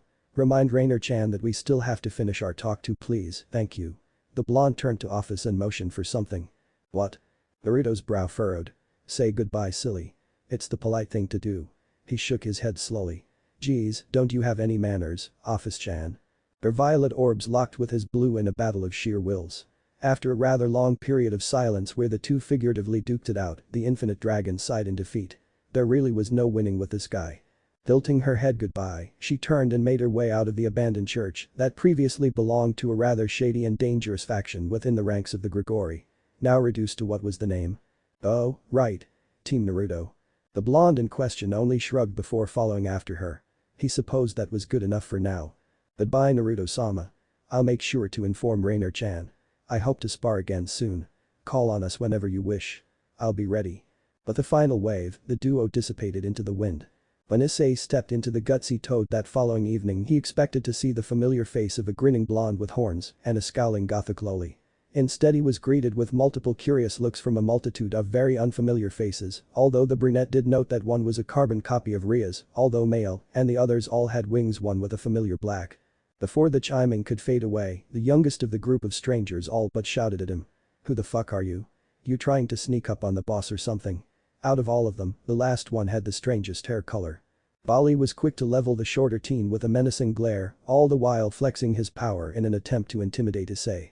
If only Issei wasn't subjected to the combined killing intent of Naruto and Great Red on a daily basis, then maybe it would have worked. I'm Haidu Issei. Who are you guys? Where's the demon at? Demon? Gabriel leaned in closer to her brother's ear and attempted to discreetly whisper into it. Brother, that's the boy the watchers mentioned. Mitchell's eyes rested solely on the visibly nervous-looking teen while inwardly mulling over his sister's words and simultaneously ignoring her shabby attempt at being sneaky. His muddy orbs were not so discreetly jumping between all five of them with a nervous glimmer. Come to think of it, why was he so nervous in the first place? Relax, kid. No one here is going to hurt you.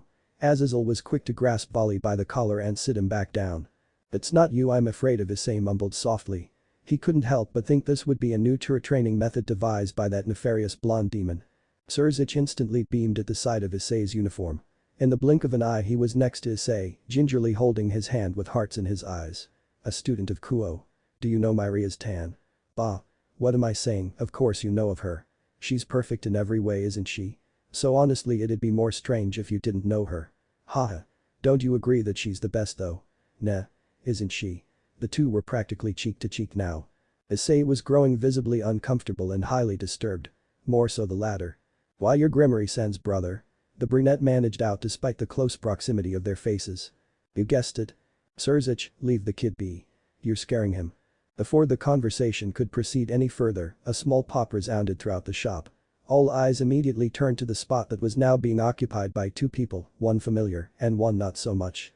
All four of the faction leaders immediately recognized the blank facade that belonged to none other than the infinite dragon god, Office. The scowling face of the blonde however was unfamiliar. Who the hell are you people? What are you doing in my shop? There was one clear defining quality in the blonde's appearance that instantly caught their attention and helped to shed light on who he was. Mainly the milk-white bones protruding from above his eyebrows. If the spiky blonde hair didn't give it away, that most surely did. Boss. I tried to stop them. I really did. But these guys, they're monsters of their own. Vali hung his head in shame. Naruto only waved his hand dismissively. It's all good, Vali-chan, I don't care about that. I just want to know who the hell you people are. If you're here on business, sorry to say I'm closed today. Bright blue orbs caught sight of a now ghostly white Issei from the corner of his eye. Oh, hey Issei-kun. Missed you yesterday. Issei only whimpered at the sight of that grin. The great red blinked down at the three gaping and one amazed expressions of the four people before him. He could smell angels and a devil. That wasn't any bit strange though. What was strange was the fact that the two opposites weren't currently trying to kill each other. How very curious. Last I checked your kind despised the other. What brought this change? TCH, never mind. I don't really care enough about it to want no. The dragon turned its thick neck toward the one grinning blonde. Or training partners, blondie. Naruto shook his head a no while floating the closest to the great being, his legs crossed and a wide smirk on his face.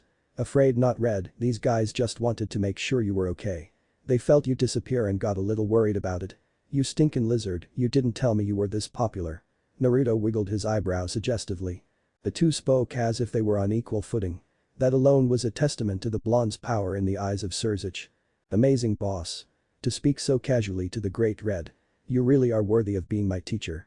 Azazel turned to his ward and raised a single golden eyebrow. Teacher, eh? I'm going to grill that brat as soon as we get home tonight. The leader of heaven had his own opinion as to what was going on around him as well. The great red and the infinite dragon god.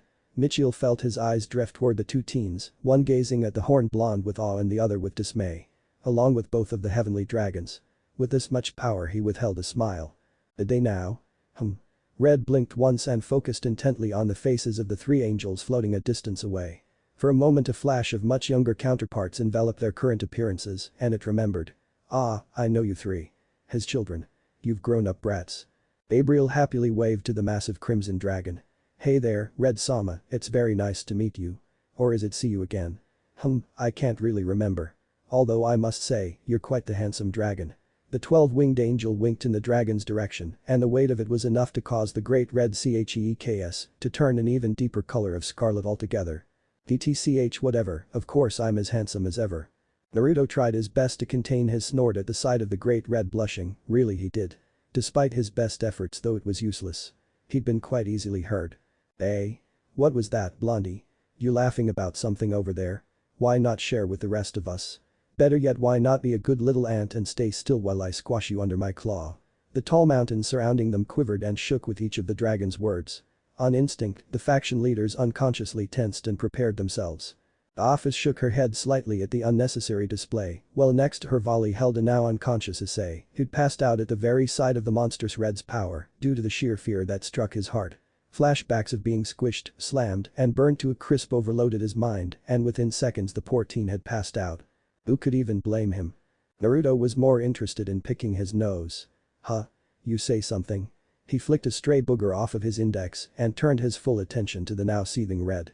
Why you I don't even want to be near your insane rambling. Out. Get out. I want all of you out. Leave me in peace.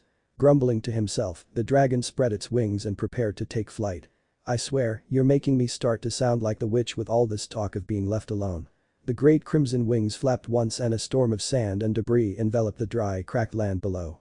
Naruto happily waved goodbye as the massive dragon soared away. Doing a good job of ignoring the scaly clawed finger being sent his way. The blonde inhaled deeply and then grinned. That Red, you gotta love the guy dragon girl. Any help here? He turned to office, but only received a dry glare in return. It was pretty obvious he was alone on this one. Figures. Stupid author can't even bother to think up any more decent lines anyway, so it doesn't matter. Releasing a low sigh, he rested a cheek against his palm and waved his free hand dismissively. Fine. Whatever, next scene. So here we are at last. Now that you've gotten what you came for, let's get to what really matters. Naruto spread his arms wide and gestured to the varying races occupying his various couches that were most definitely not there before, with barley contained glee. Seriously? They weren't. The blonde reached over and gladly accepted the fruity drink being handed to him by a more than willing Vali, who then quickly proceeded to kneel next to him in a similar fashion to how Yakuza thug would kneel before his leader. With all this threatening the very balance of all world's nonsense put behind us, we can finally get to scheduling appointments for you all. Like I told you before, I'm off today, and tomorrow I can't attend to any of you on account of my cat being stuck in a tree. I'm totally free on Thursday though, so with that being said. Who's first? Azazel. Siscon dude. Anyone? At the multitude of blank stares he was receiving, Naruto could already gauge their responses. It didn't mean he'd give up though. Oh, come on people. We're talking about your greatest desire here. Whatever you're desperate for. I can do it, really I can. I promise to make Issei-kun a harem king. And I've already fulfilled my end of the deal with Office-chan over here, so there's my credibility. He gestured to the lowly floating next to him. Hell, you even saw Red for yourselves. What more do I have to do here? Guys gotta make a living, you know. Isn't that right, Issei? The brunette in question was sleeping soundly on the lone couch furthest to the right. A light blush coloring his cheeks, no doubt due to whatever wild and perverse dreams he was having. See? Issei agrees with me. Azazel glanced about his companions and noticed that they were finally staring to understand exactly what he meant earlier on. His eyes met Michiel's, and for a moment the leader of the Fallen had to fight back a chuckle at the sheer disbelief in his brother's eyes. Headache-inducer indeed. I think I'll pass again. Genies are nothing but trouble anyway. The Fallen cut a visual path directly to Vali, who stiffened at the mere sight of his caretaker's piercing gaze. I hope you don't mind though, but Vali has to come with me. I'm sort of a father figure to him, you see, and I'd been wondering where he'd been the last couple of days. Naughty boy, that one, had me scared to death. Azazel attempted to look the part of a concerned parent but failed miserably. Vali quickly turned to Naruto and grabbed onto his elbow, clinging for dear life as he pleaded desperately with the blonde. You can't let him take me, boss. I don't mind taking the heat for you, but he's the worst possible fate for me right now. You gotta help me, boss. Save me. Please. Those icy blue orbs seemed a lot less cold and a lot more pathetic as the teen shamelessly groveled before some of the most powerful and influential entities alive. Such was the nature of Azazel's twisted punishments. That even Vali would beg for assistance. Naruto observed the silver-haired teen for a moment before nodding to himself while releasing a soft whistle of appreciation. Nice. Great form, excellent waterworks. Now that is the way to grovel. Alright. Vali looked impossibly hopeful as Naruto turned his attention away from him and to Azazel. B-boss, you really are amazing. He was saved. You can take him, Azazel. His hope was instantly crushed. It stood no chance. Whatever stars twinkled in the eyes of Albion's wielder were swallowed by an inky wave of pitch black.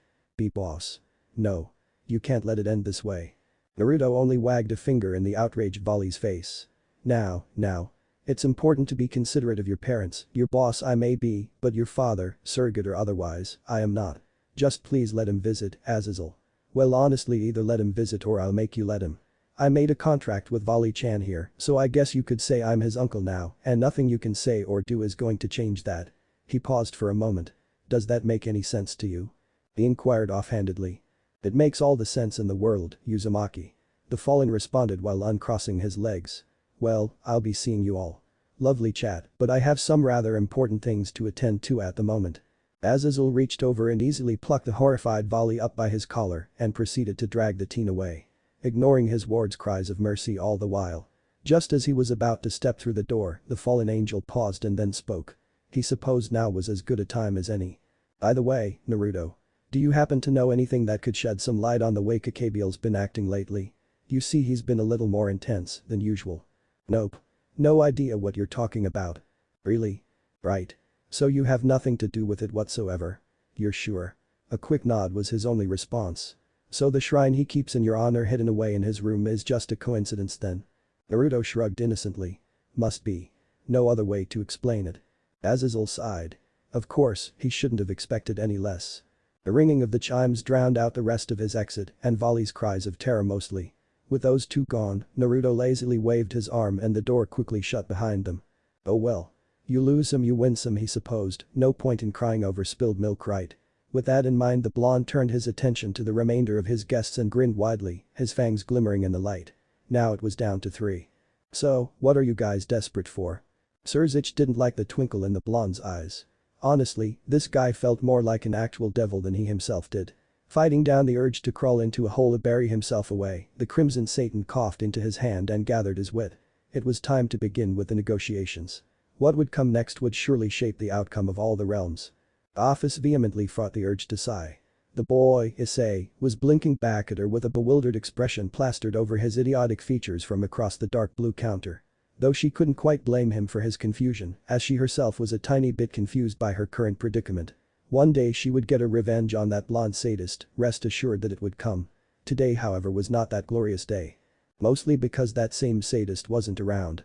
So run that by me one more time? Issei asked. Without giving in to the urge of strangling the sacred gear user for making her repeat herself, Office did just that. Naruto is off taking care of a contract and left me in charge of the shop. I'm supposed to deal with any requests to the best of my ability and oversee your training for the day. Issei nodded slowly in response. Yeah, that's what I thought you said. He muttered slowly. So does this mean that I can get the day off? The light frown tugged at the corners of her lips. If I have to suffer then so will you. Issei hung his head in defeat. All thoughts of a peaceful and productive evening completely tossed out the window at the girl's rather dry response. He mused on how strange it was that Naruto was actually out of the shop for the entire day. Must have been a haluva request to drag him away from his pride and joy for so long. What about the other guy? Why isn't he here? Sparing him a glance, Office shrugged her shoulders and returned her attention to what Issei assumed was manga currently hovering in front of her face. Issei let out a tired sigh. Can you at least tell me what I'm supposed to be doing? Without tearing her eyes from the hard book, Office pointed to a mop and bucket leaning far off in the corner of the shop. Issei's brow twitched and he inched his neck back to level Office with a look that clearly read, "Are you fucking kidding me? He wants me to clean." The infinite dragon god turned the page and then nodded an affirmative. Issei was outraged. Are you serious? Clean what? This place is practically spotless. He gestured to the borderline empty store. Moreover, what the hell kind of training is this? When do I get my harem? None of this is what was promised. I swear he's just messing with me now. The Office flinched at all the unnecessary yelling going on. Although she expected this kind of reaction, and luckily so did Naruto. Big brother also told me to remind you that it's either this or I send you to Red for another friendly sparring match. You decide. Issei had crossed the gap between him and the mop in a matter of seconds.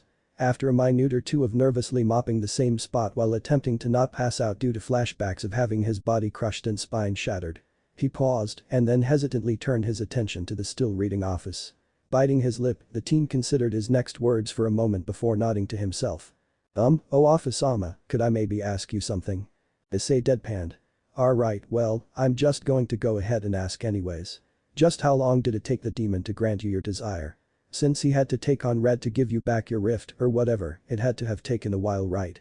Days even. His eyes suddenly burst into stars at the thought. Naruto probably had to duke it out with Red, didn't he? Oh. That must have been such an awesome fight. He quickly realized what he had just said. Wait, what? No. Why would a fight like that interest him? Were he actually there, Issei had no doubts he would have turned tail and ran at the first sign of conflict. Still, lately, he couldn't deny the thrill of getting stronger. The feeling of coming closer to mastering his scared gear and the satisfaction. 12 minutes. Come again. The office bared the flabbergasted teen a glance. It took him exactly 12 minutes. 5 to talk to the overgrown lizard. 2 to impress it. 1 to create the pocket. 4 to actually convince it to take the deal. Issei twitched, the mop in his hand snapping in half as his rage consumed him. That lying, lazy, good-for-nothing bastard. Hiroka blinked owlishly, partly in curiosity and the other in mild amusement, as she watched Naruto hang upside down from the tall tree they were currently, and very discreetly, occupying. A pair of binoculars were pressed against his eyes, and he was curiously humming aloud while mumbling incoherently to himself. "Do you really need to use those?" she asked. Naruto removed the binoculars and faced her, a wide grin spread across his oddly marked cheeks. "Nope. But this is a stakeout, and I'll be damned if I don't look professional while doing it." Before the two was the most prestigious and recently now co-ed academy in the entire city, Kuo. The impressively sized Victorian exterior was impeccably maintained. The vibrant blues and pale whites looked pristine, serving to accent its raw architectural beauty. The building looked almost brand new despite its age and radiated an aura of pure class. No pun intended. Why exactly were they here of all places? I bet you already know, you clever little shit you. Hiroka made a request and Naruto had to fulfill it. "Well, I've spotted the person you described. Looks nothing like you by the way. And it looks like she is currently decaying away in a boring classroom. Oh, the poor soul. I don't think she's gonna make it."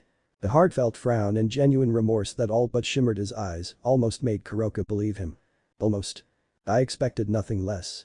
I doubt she would look anything like me with the way things are anyways," she retorted easily.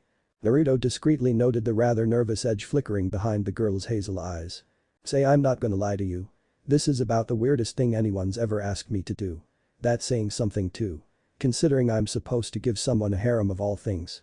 I mean, I'm not even sure I can really charge you for something like this." He crossed his legs and ran a hand through his blonde locks. Naruto couldn't help but pry, his curiosity was honestly piqued. A single glance. That's really all you want?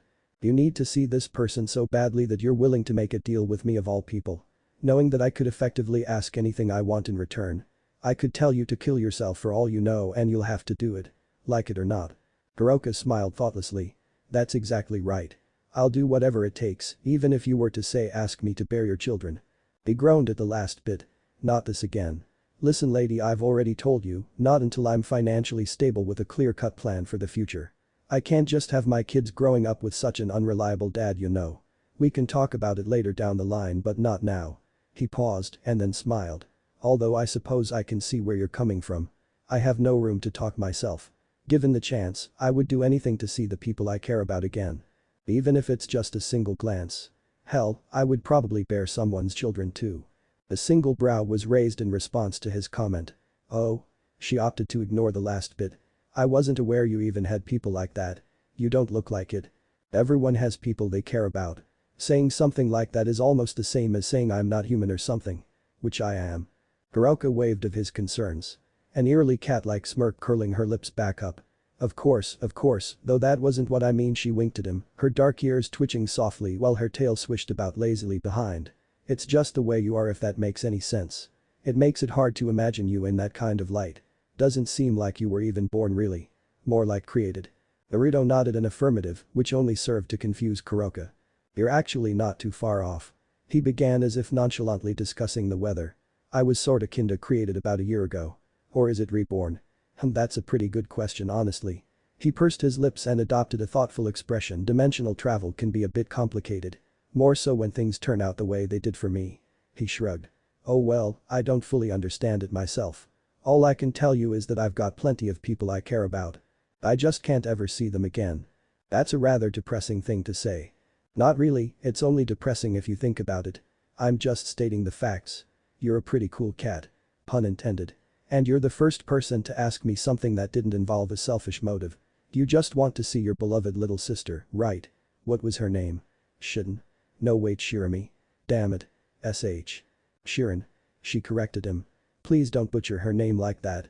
Naruto rubbed the back of his head sheepishly. "Sorry, I'm bad with names. Like I was saying though, I can definitely understand how you feel. For you see," he pulled out a picture of a scowling office from seemingly out of nowhere. "I also have a cute little sister to take care of. Although considering the trick she showed me last week, I'm not all that sure if she's even a she anymore. More like an it now, maybe." She did turn into an old man after all. He paused to ponder on it for a moment before quickly shaking his head and resuming. My bad, I get distracted super easy nowadays. I suppose what I want to ask you is why haven't you tried to do this yourself yet? You've had plenty of chances to, I'm sure. Given your status as a stray. Hiroka couldn't quite fight the narrowing of her eyes. So you know about me? She murmured cautiously. Underneath the sleeve of her kimono, she flexed her hand. Naruto nodded once while crossing his arms and beginning a brief explanation. Yeah. I had Surzich tell me a few key details about the underworld and devils in general. Had Michiel do the same thing only with the angels. Really, there's a crap ton about this world I didn't know. Gods. Devils. Dragons. Heroes. Nine-tailed foxes. Angels. The fallen. Senjutsu. There's apparently more too. I don't think I'd be able to count them all on just two hands. While it did sound like he was implying he could sprout more arms, Kuroka was more concerned over the fact that he had already made contact with Surzich. You can relax by the way. Naruto flickered his gaze to her obscured arm. I'm not gonna turn you in or anything. Personally, I think it's downright stupid that you're being treated this way for just wanting to protect your little sis. Kuroka inwardly cursed herself. For a moment, she had forgotten entirely that the same guy who was recently cracking lame jokes just a second ago was still a downright godlike being. Though that did nothing to ease her nerves, seeing as even Michiel and Surzich would be powerless against the horned blonde nonchalantly floating next to her. Long story short, if conflict did erupt, she would have a better chance at running away than actually fighting. And even then her chances were slim to none. But she hesitated. It's complicated. Kuroka expected a many different things. For him to pry more, perhaps give some heartfelt advice. Maybe even outright admit that he didn't have all answers. Something that wasn't a short, almost bored nod and a casual dismissal of her blatant hesitation. Alright. I'm cool with that. He said nonchalantly. I don't very much enjoy complicated stuff anyways. Who the hell was this guy? Besides, it won't change a thing. You're about to learn something, Nico-chan. When you makes deals with me you can bet I'll deliver in surplus. A confident smile curled his lips upward and Naruto slammed a proud fist over his chest. Right over the bold lettering that read Madara is a total douche. Ichihara hacks. In rather cartoon lettering. Not a second later and he vanished from her line of sight. What? Kaneko was having a rather boring but otherwise peaceful day so far. No stray devils to take care of, no wishes to fulfill, and to top it all off a very big bowl of her favorite candy was waiting for her back in the club room. Prepared by none other than Akeno herself. Her bright yellow eyes fell into a sleepy haze at the thought. The line between reality and dream quickly blurred and what was once a classroom full of students was now a bright world of giant edible candy. If only her dream could have lasted a little longer. Sleepy eyes blinked owlishly as her, and by now the rest of the class realized there was a blonde stranger currently floating above her desk with a grin that could have rivaled a fox. Or maybe a shark. Yo. You Shirin. Kaneko's eyes widened. How did he? What? I'll take that as a yes. The blonde titled his neck back. Eyes locking with a visibly gaping teacher's muddy brown from across the classroom. Yo. Name's Naruto Uzumaki. Sorry to interrupt your lesson and all, but I need to borrow little Shirin here for really urgent family reasons. I've got someone who'd like to have a chat with her. You don't mind, do you teach? Perhaps it was the now uncomfortably razor-sharp teeth or the blood-red demon orbs piercing through his very soul. Whatever the reason, the likely terrified teacher swiftly nodded his head. Oh of course, you Uzumaki-san. You just be sure as she gets back on TT time. His grin widened. Thank you. I'll be sure to do that. The now named Naruto returned his attention to a stunned Kaneko, and with a single wave of his hand, the two were gone. See you around, everyone. Not a minute later the class burst into mass hysteria. Hiroka gaped. Kaneko glared. With a resounding clap, Naruto wiped the tears from his eyes and took a breath, fanning his face while speaking. I know this must be a lot for you guys to take in. But your family. You have to talk. What if one of you dies and then the other is left with nothing but questions? Is that what you want? Kaneko was not amused. Sister, where am I? Why am I here? Her eyes darted over to the now openly weeping Naruto. Who is this guy? Fukuku. Who am I you ask? Slowly, almost ominously, Naruto rose. Arms falling limply to his side as a red haze began to wisp off of his body in a manner reminiscent to smoke. I'm a lot of things ruler, first and foremost. Shaggy locks obscured his eyes from view. I am a conqueror of sorts. I've been known to be a kind of demon too. With a flick of my tails the oceans rise and mountains crumble. The room they were occupying was suddenly quivering. Despite their best attempts, both sisters couldn't help but gape in awe. I am Kura. Naruto suddenly stopped mid-rant and slapped himself. In an instant, the dark energy vanished. Oh my god. I'm so sorry you had to see that. Naruto chuckled sheepishly and rubbed the back of his head. An apologetic grin spread about his features. That happens sometimes when I get excited. He then wiped a bead of sweat from his brow. At least it wasn't Shukaku this time, he's a nut. Kaneko deadpanned. You're the nut. Hiroka had to once again refrain from tearing the blonde's face off. She nearly had a heart attack. You know, she shifted her attention back to her bound younger sister. I never told you to kidnap her. I just wanted to see her. Naruto easily waved off her concerns. I didn't kidnap her. I saved her. Trust me, she would have ended up dead with how bored she was. I'm still right here, you know. Naruto brought both hands up and slapped his cheeks. My god, there I go again. Forgive me please. I'll go ahead and give you two some privacy now. I'm sure you have a lot to talk about. A fanged grin threatened to split his face. If you'll excuse me, I'll be taking a tour of this place, for practical reasons of course. I'll be back in say, 30 minutes. Maybe an hour. Naruto shrugged. Screw it, I'll see you when I see you. But the final wave, he vanished without a trace. Leaving behind two sisters to, as he so promptly stated, talk it out between each other. A task that was much easier said than done. Kuroka, despite herself, couldn't help the small smile that sprouted over her soft features when she could no longer feel his presence. Yeah, Shirin was glaring daggers her way. A clear spark of resentment in her younger sister's eyes, but damn it if he wasn't right. It was nice to see her again. Well, Kaneko's glare intensified as she spoke up. This was a lot more than I bargained for, but I suppose it isn't too bad. I don't want to waste any precious time. So let's talk, Shiro-chan. Naya. At the older sister's happy chirping, the younger of the two quickly realized that her peace and quiet had come to a rather unsurprising end. Issei was sure he'd cleaned the gutsy toad inside and out at least 4 times now. A feat that took him the majority of the past hour. And throughout this entire time, Office hadn't spoken a single word. And the same 2 words continued to echo from within him. 12 minutes. 12 fucking minutes. Naruto had impressed Ri, who was about the strongest thing he had ever encountered, created an entire pocket dimension for the equally sadistic overgrown lizard, and apparently showed off his real estate skills all in one go. He could do all of that in 12 minutes, but couldn't help him at least start his dream. As much as I love Jiraiya Dono's work, I'm starting to really want the real thing. The brunette stole glances toward the floating office every now and again. And I'm starting to think he's secretly building his own while I sit here haremless. Truly, Naruto Uzumaki was a sadist of the highest pedigree. Before he could even bother with opening his lips, Issei found the words and breath quite literally smacked out of him by some invisible force. Don't even try to strike a conversation. Your pathetic intent is written all over that mediocre face of yours.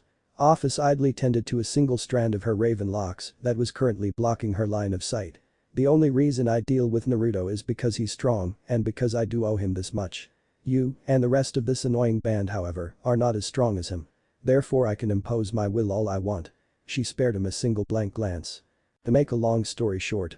Shut up, keep sweeping, and maybe I won't banish you to the 9th level of hell. Does that even really exist? The manga the darkly dressed girl was previously reading snapped shut, eliciting a slight jump from the paranoia-ridden teen. Perhaps. Care to find out? A venomous, snake-like aura surrounded her, and once again Issei was reminded of the fact that everyone around him could instantly crush him like a bug. He was thankfully saved by the doors of the shop bursting open. A confident if not slightly bruised Vali swaggering in shortly after. Boss. I'm back. When do we start my training? As soon as his eyes landed on Issei, a scowl swiftly replaced what was once a wide grin. Oh. You're here, eh? Still trying to upsurge the boss's power. Well, I won't let you. That's a job reserved only for me. And I'll kill anyone in my way. A fire burst to life in Vali's orbs. I'll be the one to defeat Naruto-sama. His closed fist met his chest. And then I'll leave. His rant was cut off midway as a clean towel and a bottle of spray collided with the snow-colored teen's stomach. Naruto wants everything in here to sparkle by the time he comes back. Not a single speck of dust you hear. Otherwise a certain fallen angel will be catching wind of what you and everyone else in my little group was really doing behind his back. Understood. Vali needed no further encouragement. Like Issei before him, the chosen wielder of a dragon practically threw himself at his given task. Although with a noticeable amount of gusto. Of course. No doubt this is a task that he's cleverly crafted to conceal some type of training to make me stronger. And as the boss's second-in-command Office-sama, I won't refuse. I'll have this place so clean that the boss will have no choice but to acknowledge me. I never noticed how weird he was. Office mused to herself as Vali went on with his rant. Oh well, not really her problem anymore. From her position over the counter, Office watched as the two opposites began to clean and tidy the shop up. The shop it was, as Issei already noted, pretty damn clean and mostly empty. Though she tried to fight it, Office couldn't help the tiny smirk that curled her lips up. Naruto was a demon alright, but she supposed things haven't been as boring with him around. Rias released a low groan as she strutted down the empty halls of Kuo Academy. The perks of her overly protective loving brother also being the head of the school itself were nice at times. This time around however she couldn't truly find any way to ease the doubt in her mind. In less than a week, she would be married to one of the biggest assholes she'd ever had the displeasure of meeting. Riser Phoenix was a holier-than-thou, narcissistic, arrogant, and distasteful bastard whose only interests were women and power. He was also the man whom her father had promised her hand in marriage to, in an effort to combine their two pure clans and as a direct effect, increase both the Gremory and Phoenix family's power. The only problem was that she didn't want to marry him or anyone at all. At least not at the moment. Rias didn't even want to think about what would befall her peerage were this to happen either. To put it bluntly, she was desperate, very desperate and entirely out of options. So when word and panic spread around the school about some blonde devil kidnapping young women, well, she had a pretty good idea of who it was. Where the hell is he? I've set up wards and seniors everywhere and I even contacted the student council, but there hasn't been another sighting of him. Her own thoughts began to slow when her bright blue eyes locked with a pair of shiny, bone-white horns and a mop of arguably familiar shaggy locks. All of which were connected to a somehow perched sideways over the wall blonde who was currently decked out in the male variation of the school gym uniform. There was no mistaking it. That was Naruto Uzumaki. Naruto seemed to have noticed her as well because he was already waving animatedly in her direction with a wide grin on his face. Oh. Is that you, Tomato-chan? I didn't know you were a student here too. Surzich never mentioned ya. Ria's lip twitched ever so subtly at the unwarranted name-calling and the casual mention of her brother. It would seem the two had already met. Which could possibly mean her chances of securing the blonde's help might have taken a regrettable plunge. But she was desperate enough to try. And you know what they say. Hey. I couldn't help but notice this absolutely delicious feeling of pure defeat radiating from you. Desperation only attracts vultures. His grin seemed a bit more wild and Rias could have sworn that fangs were now jutting from the corners of his lips. Luckily for you, fixing people's problems and coming up with solutions is my specialty. I think I've messed with you enough as it is anyway. Why not come by my shop tomorrow and we can talk there?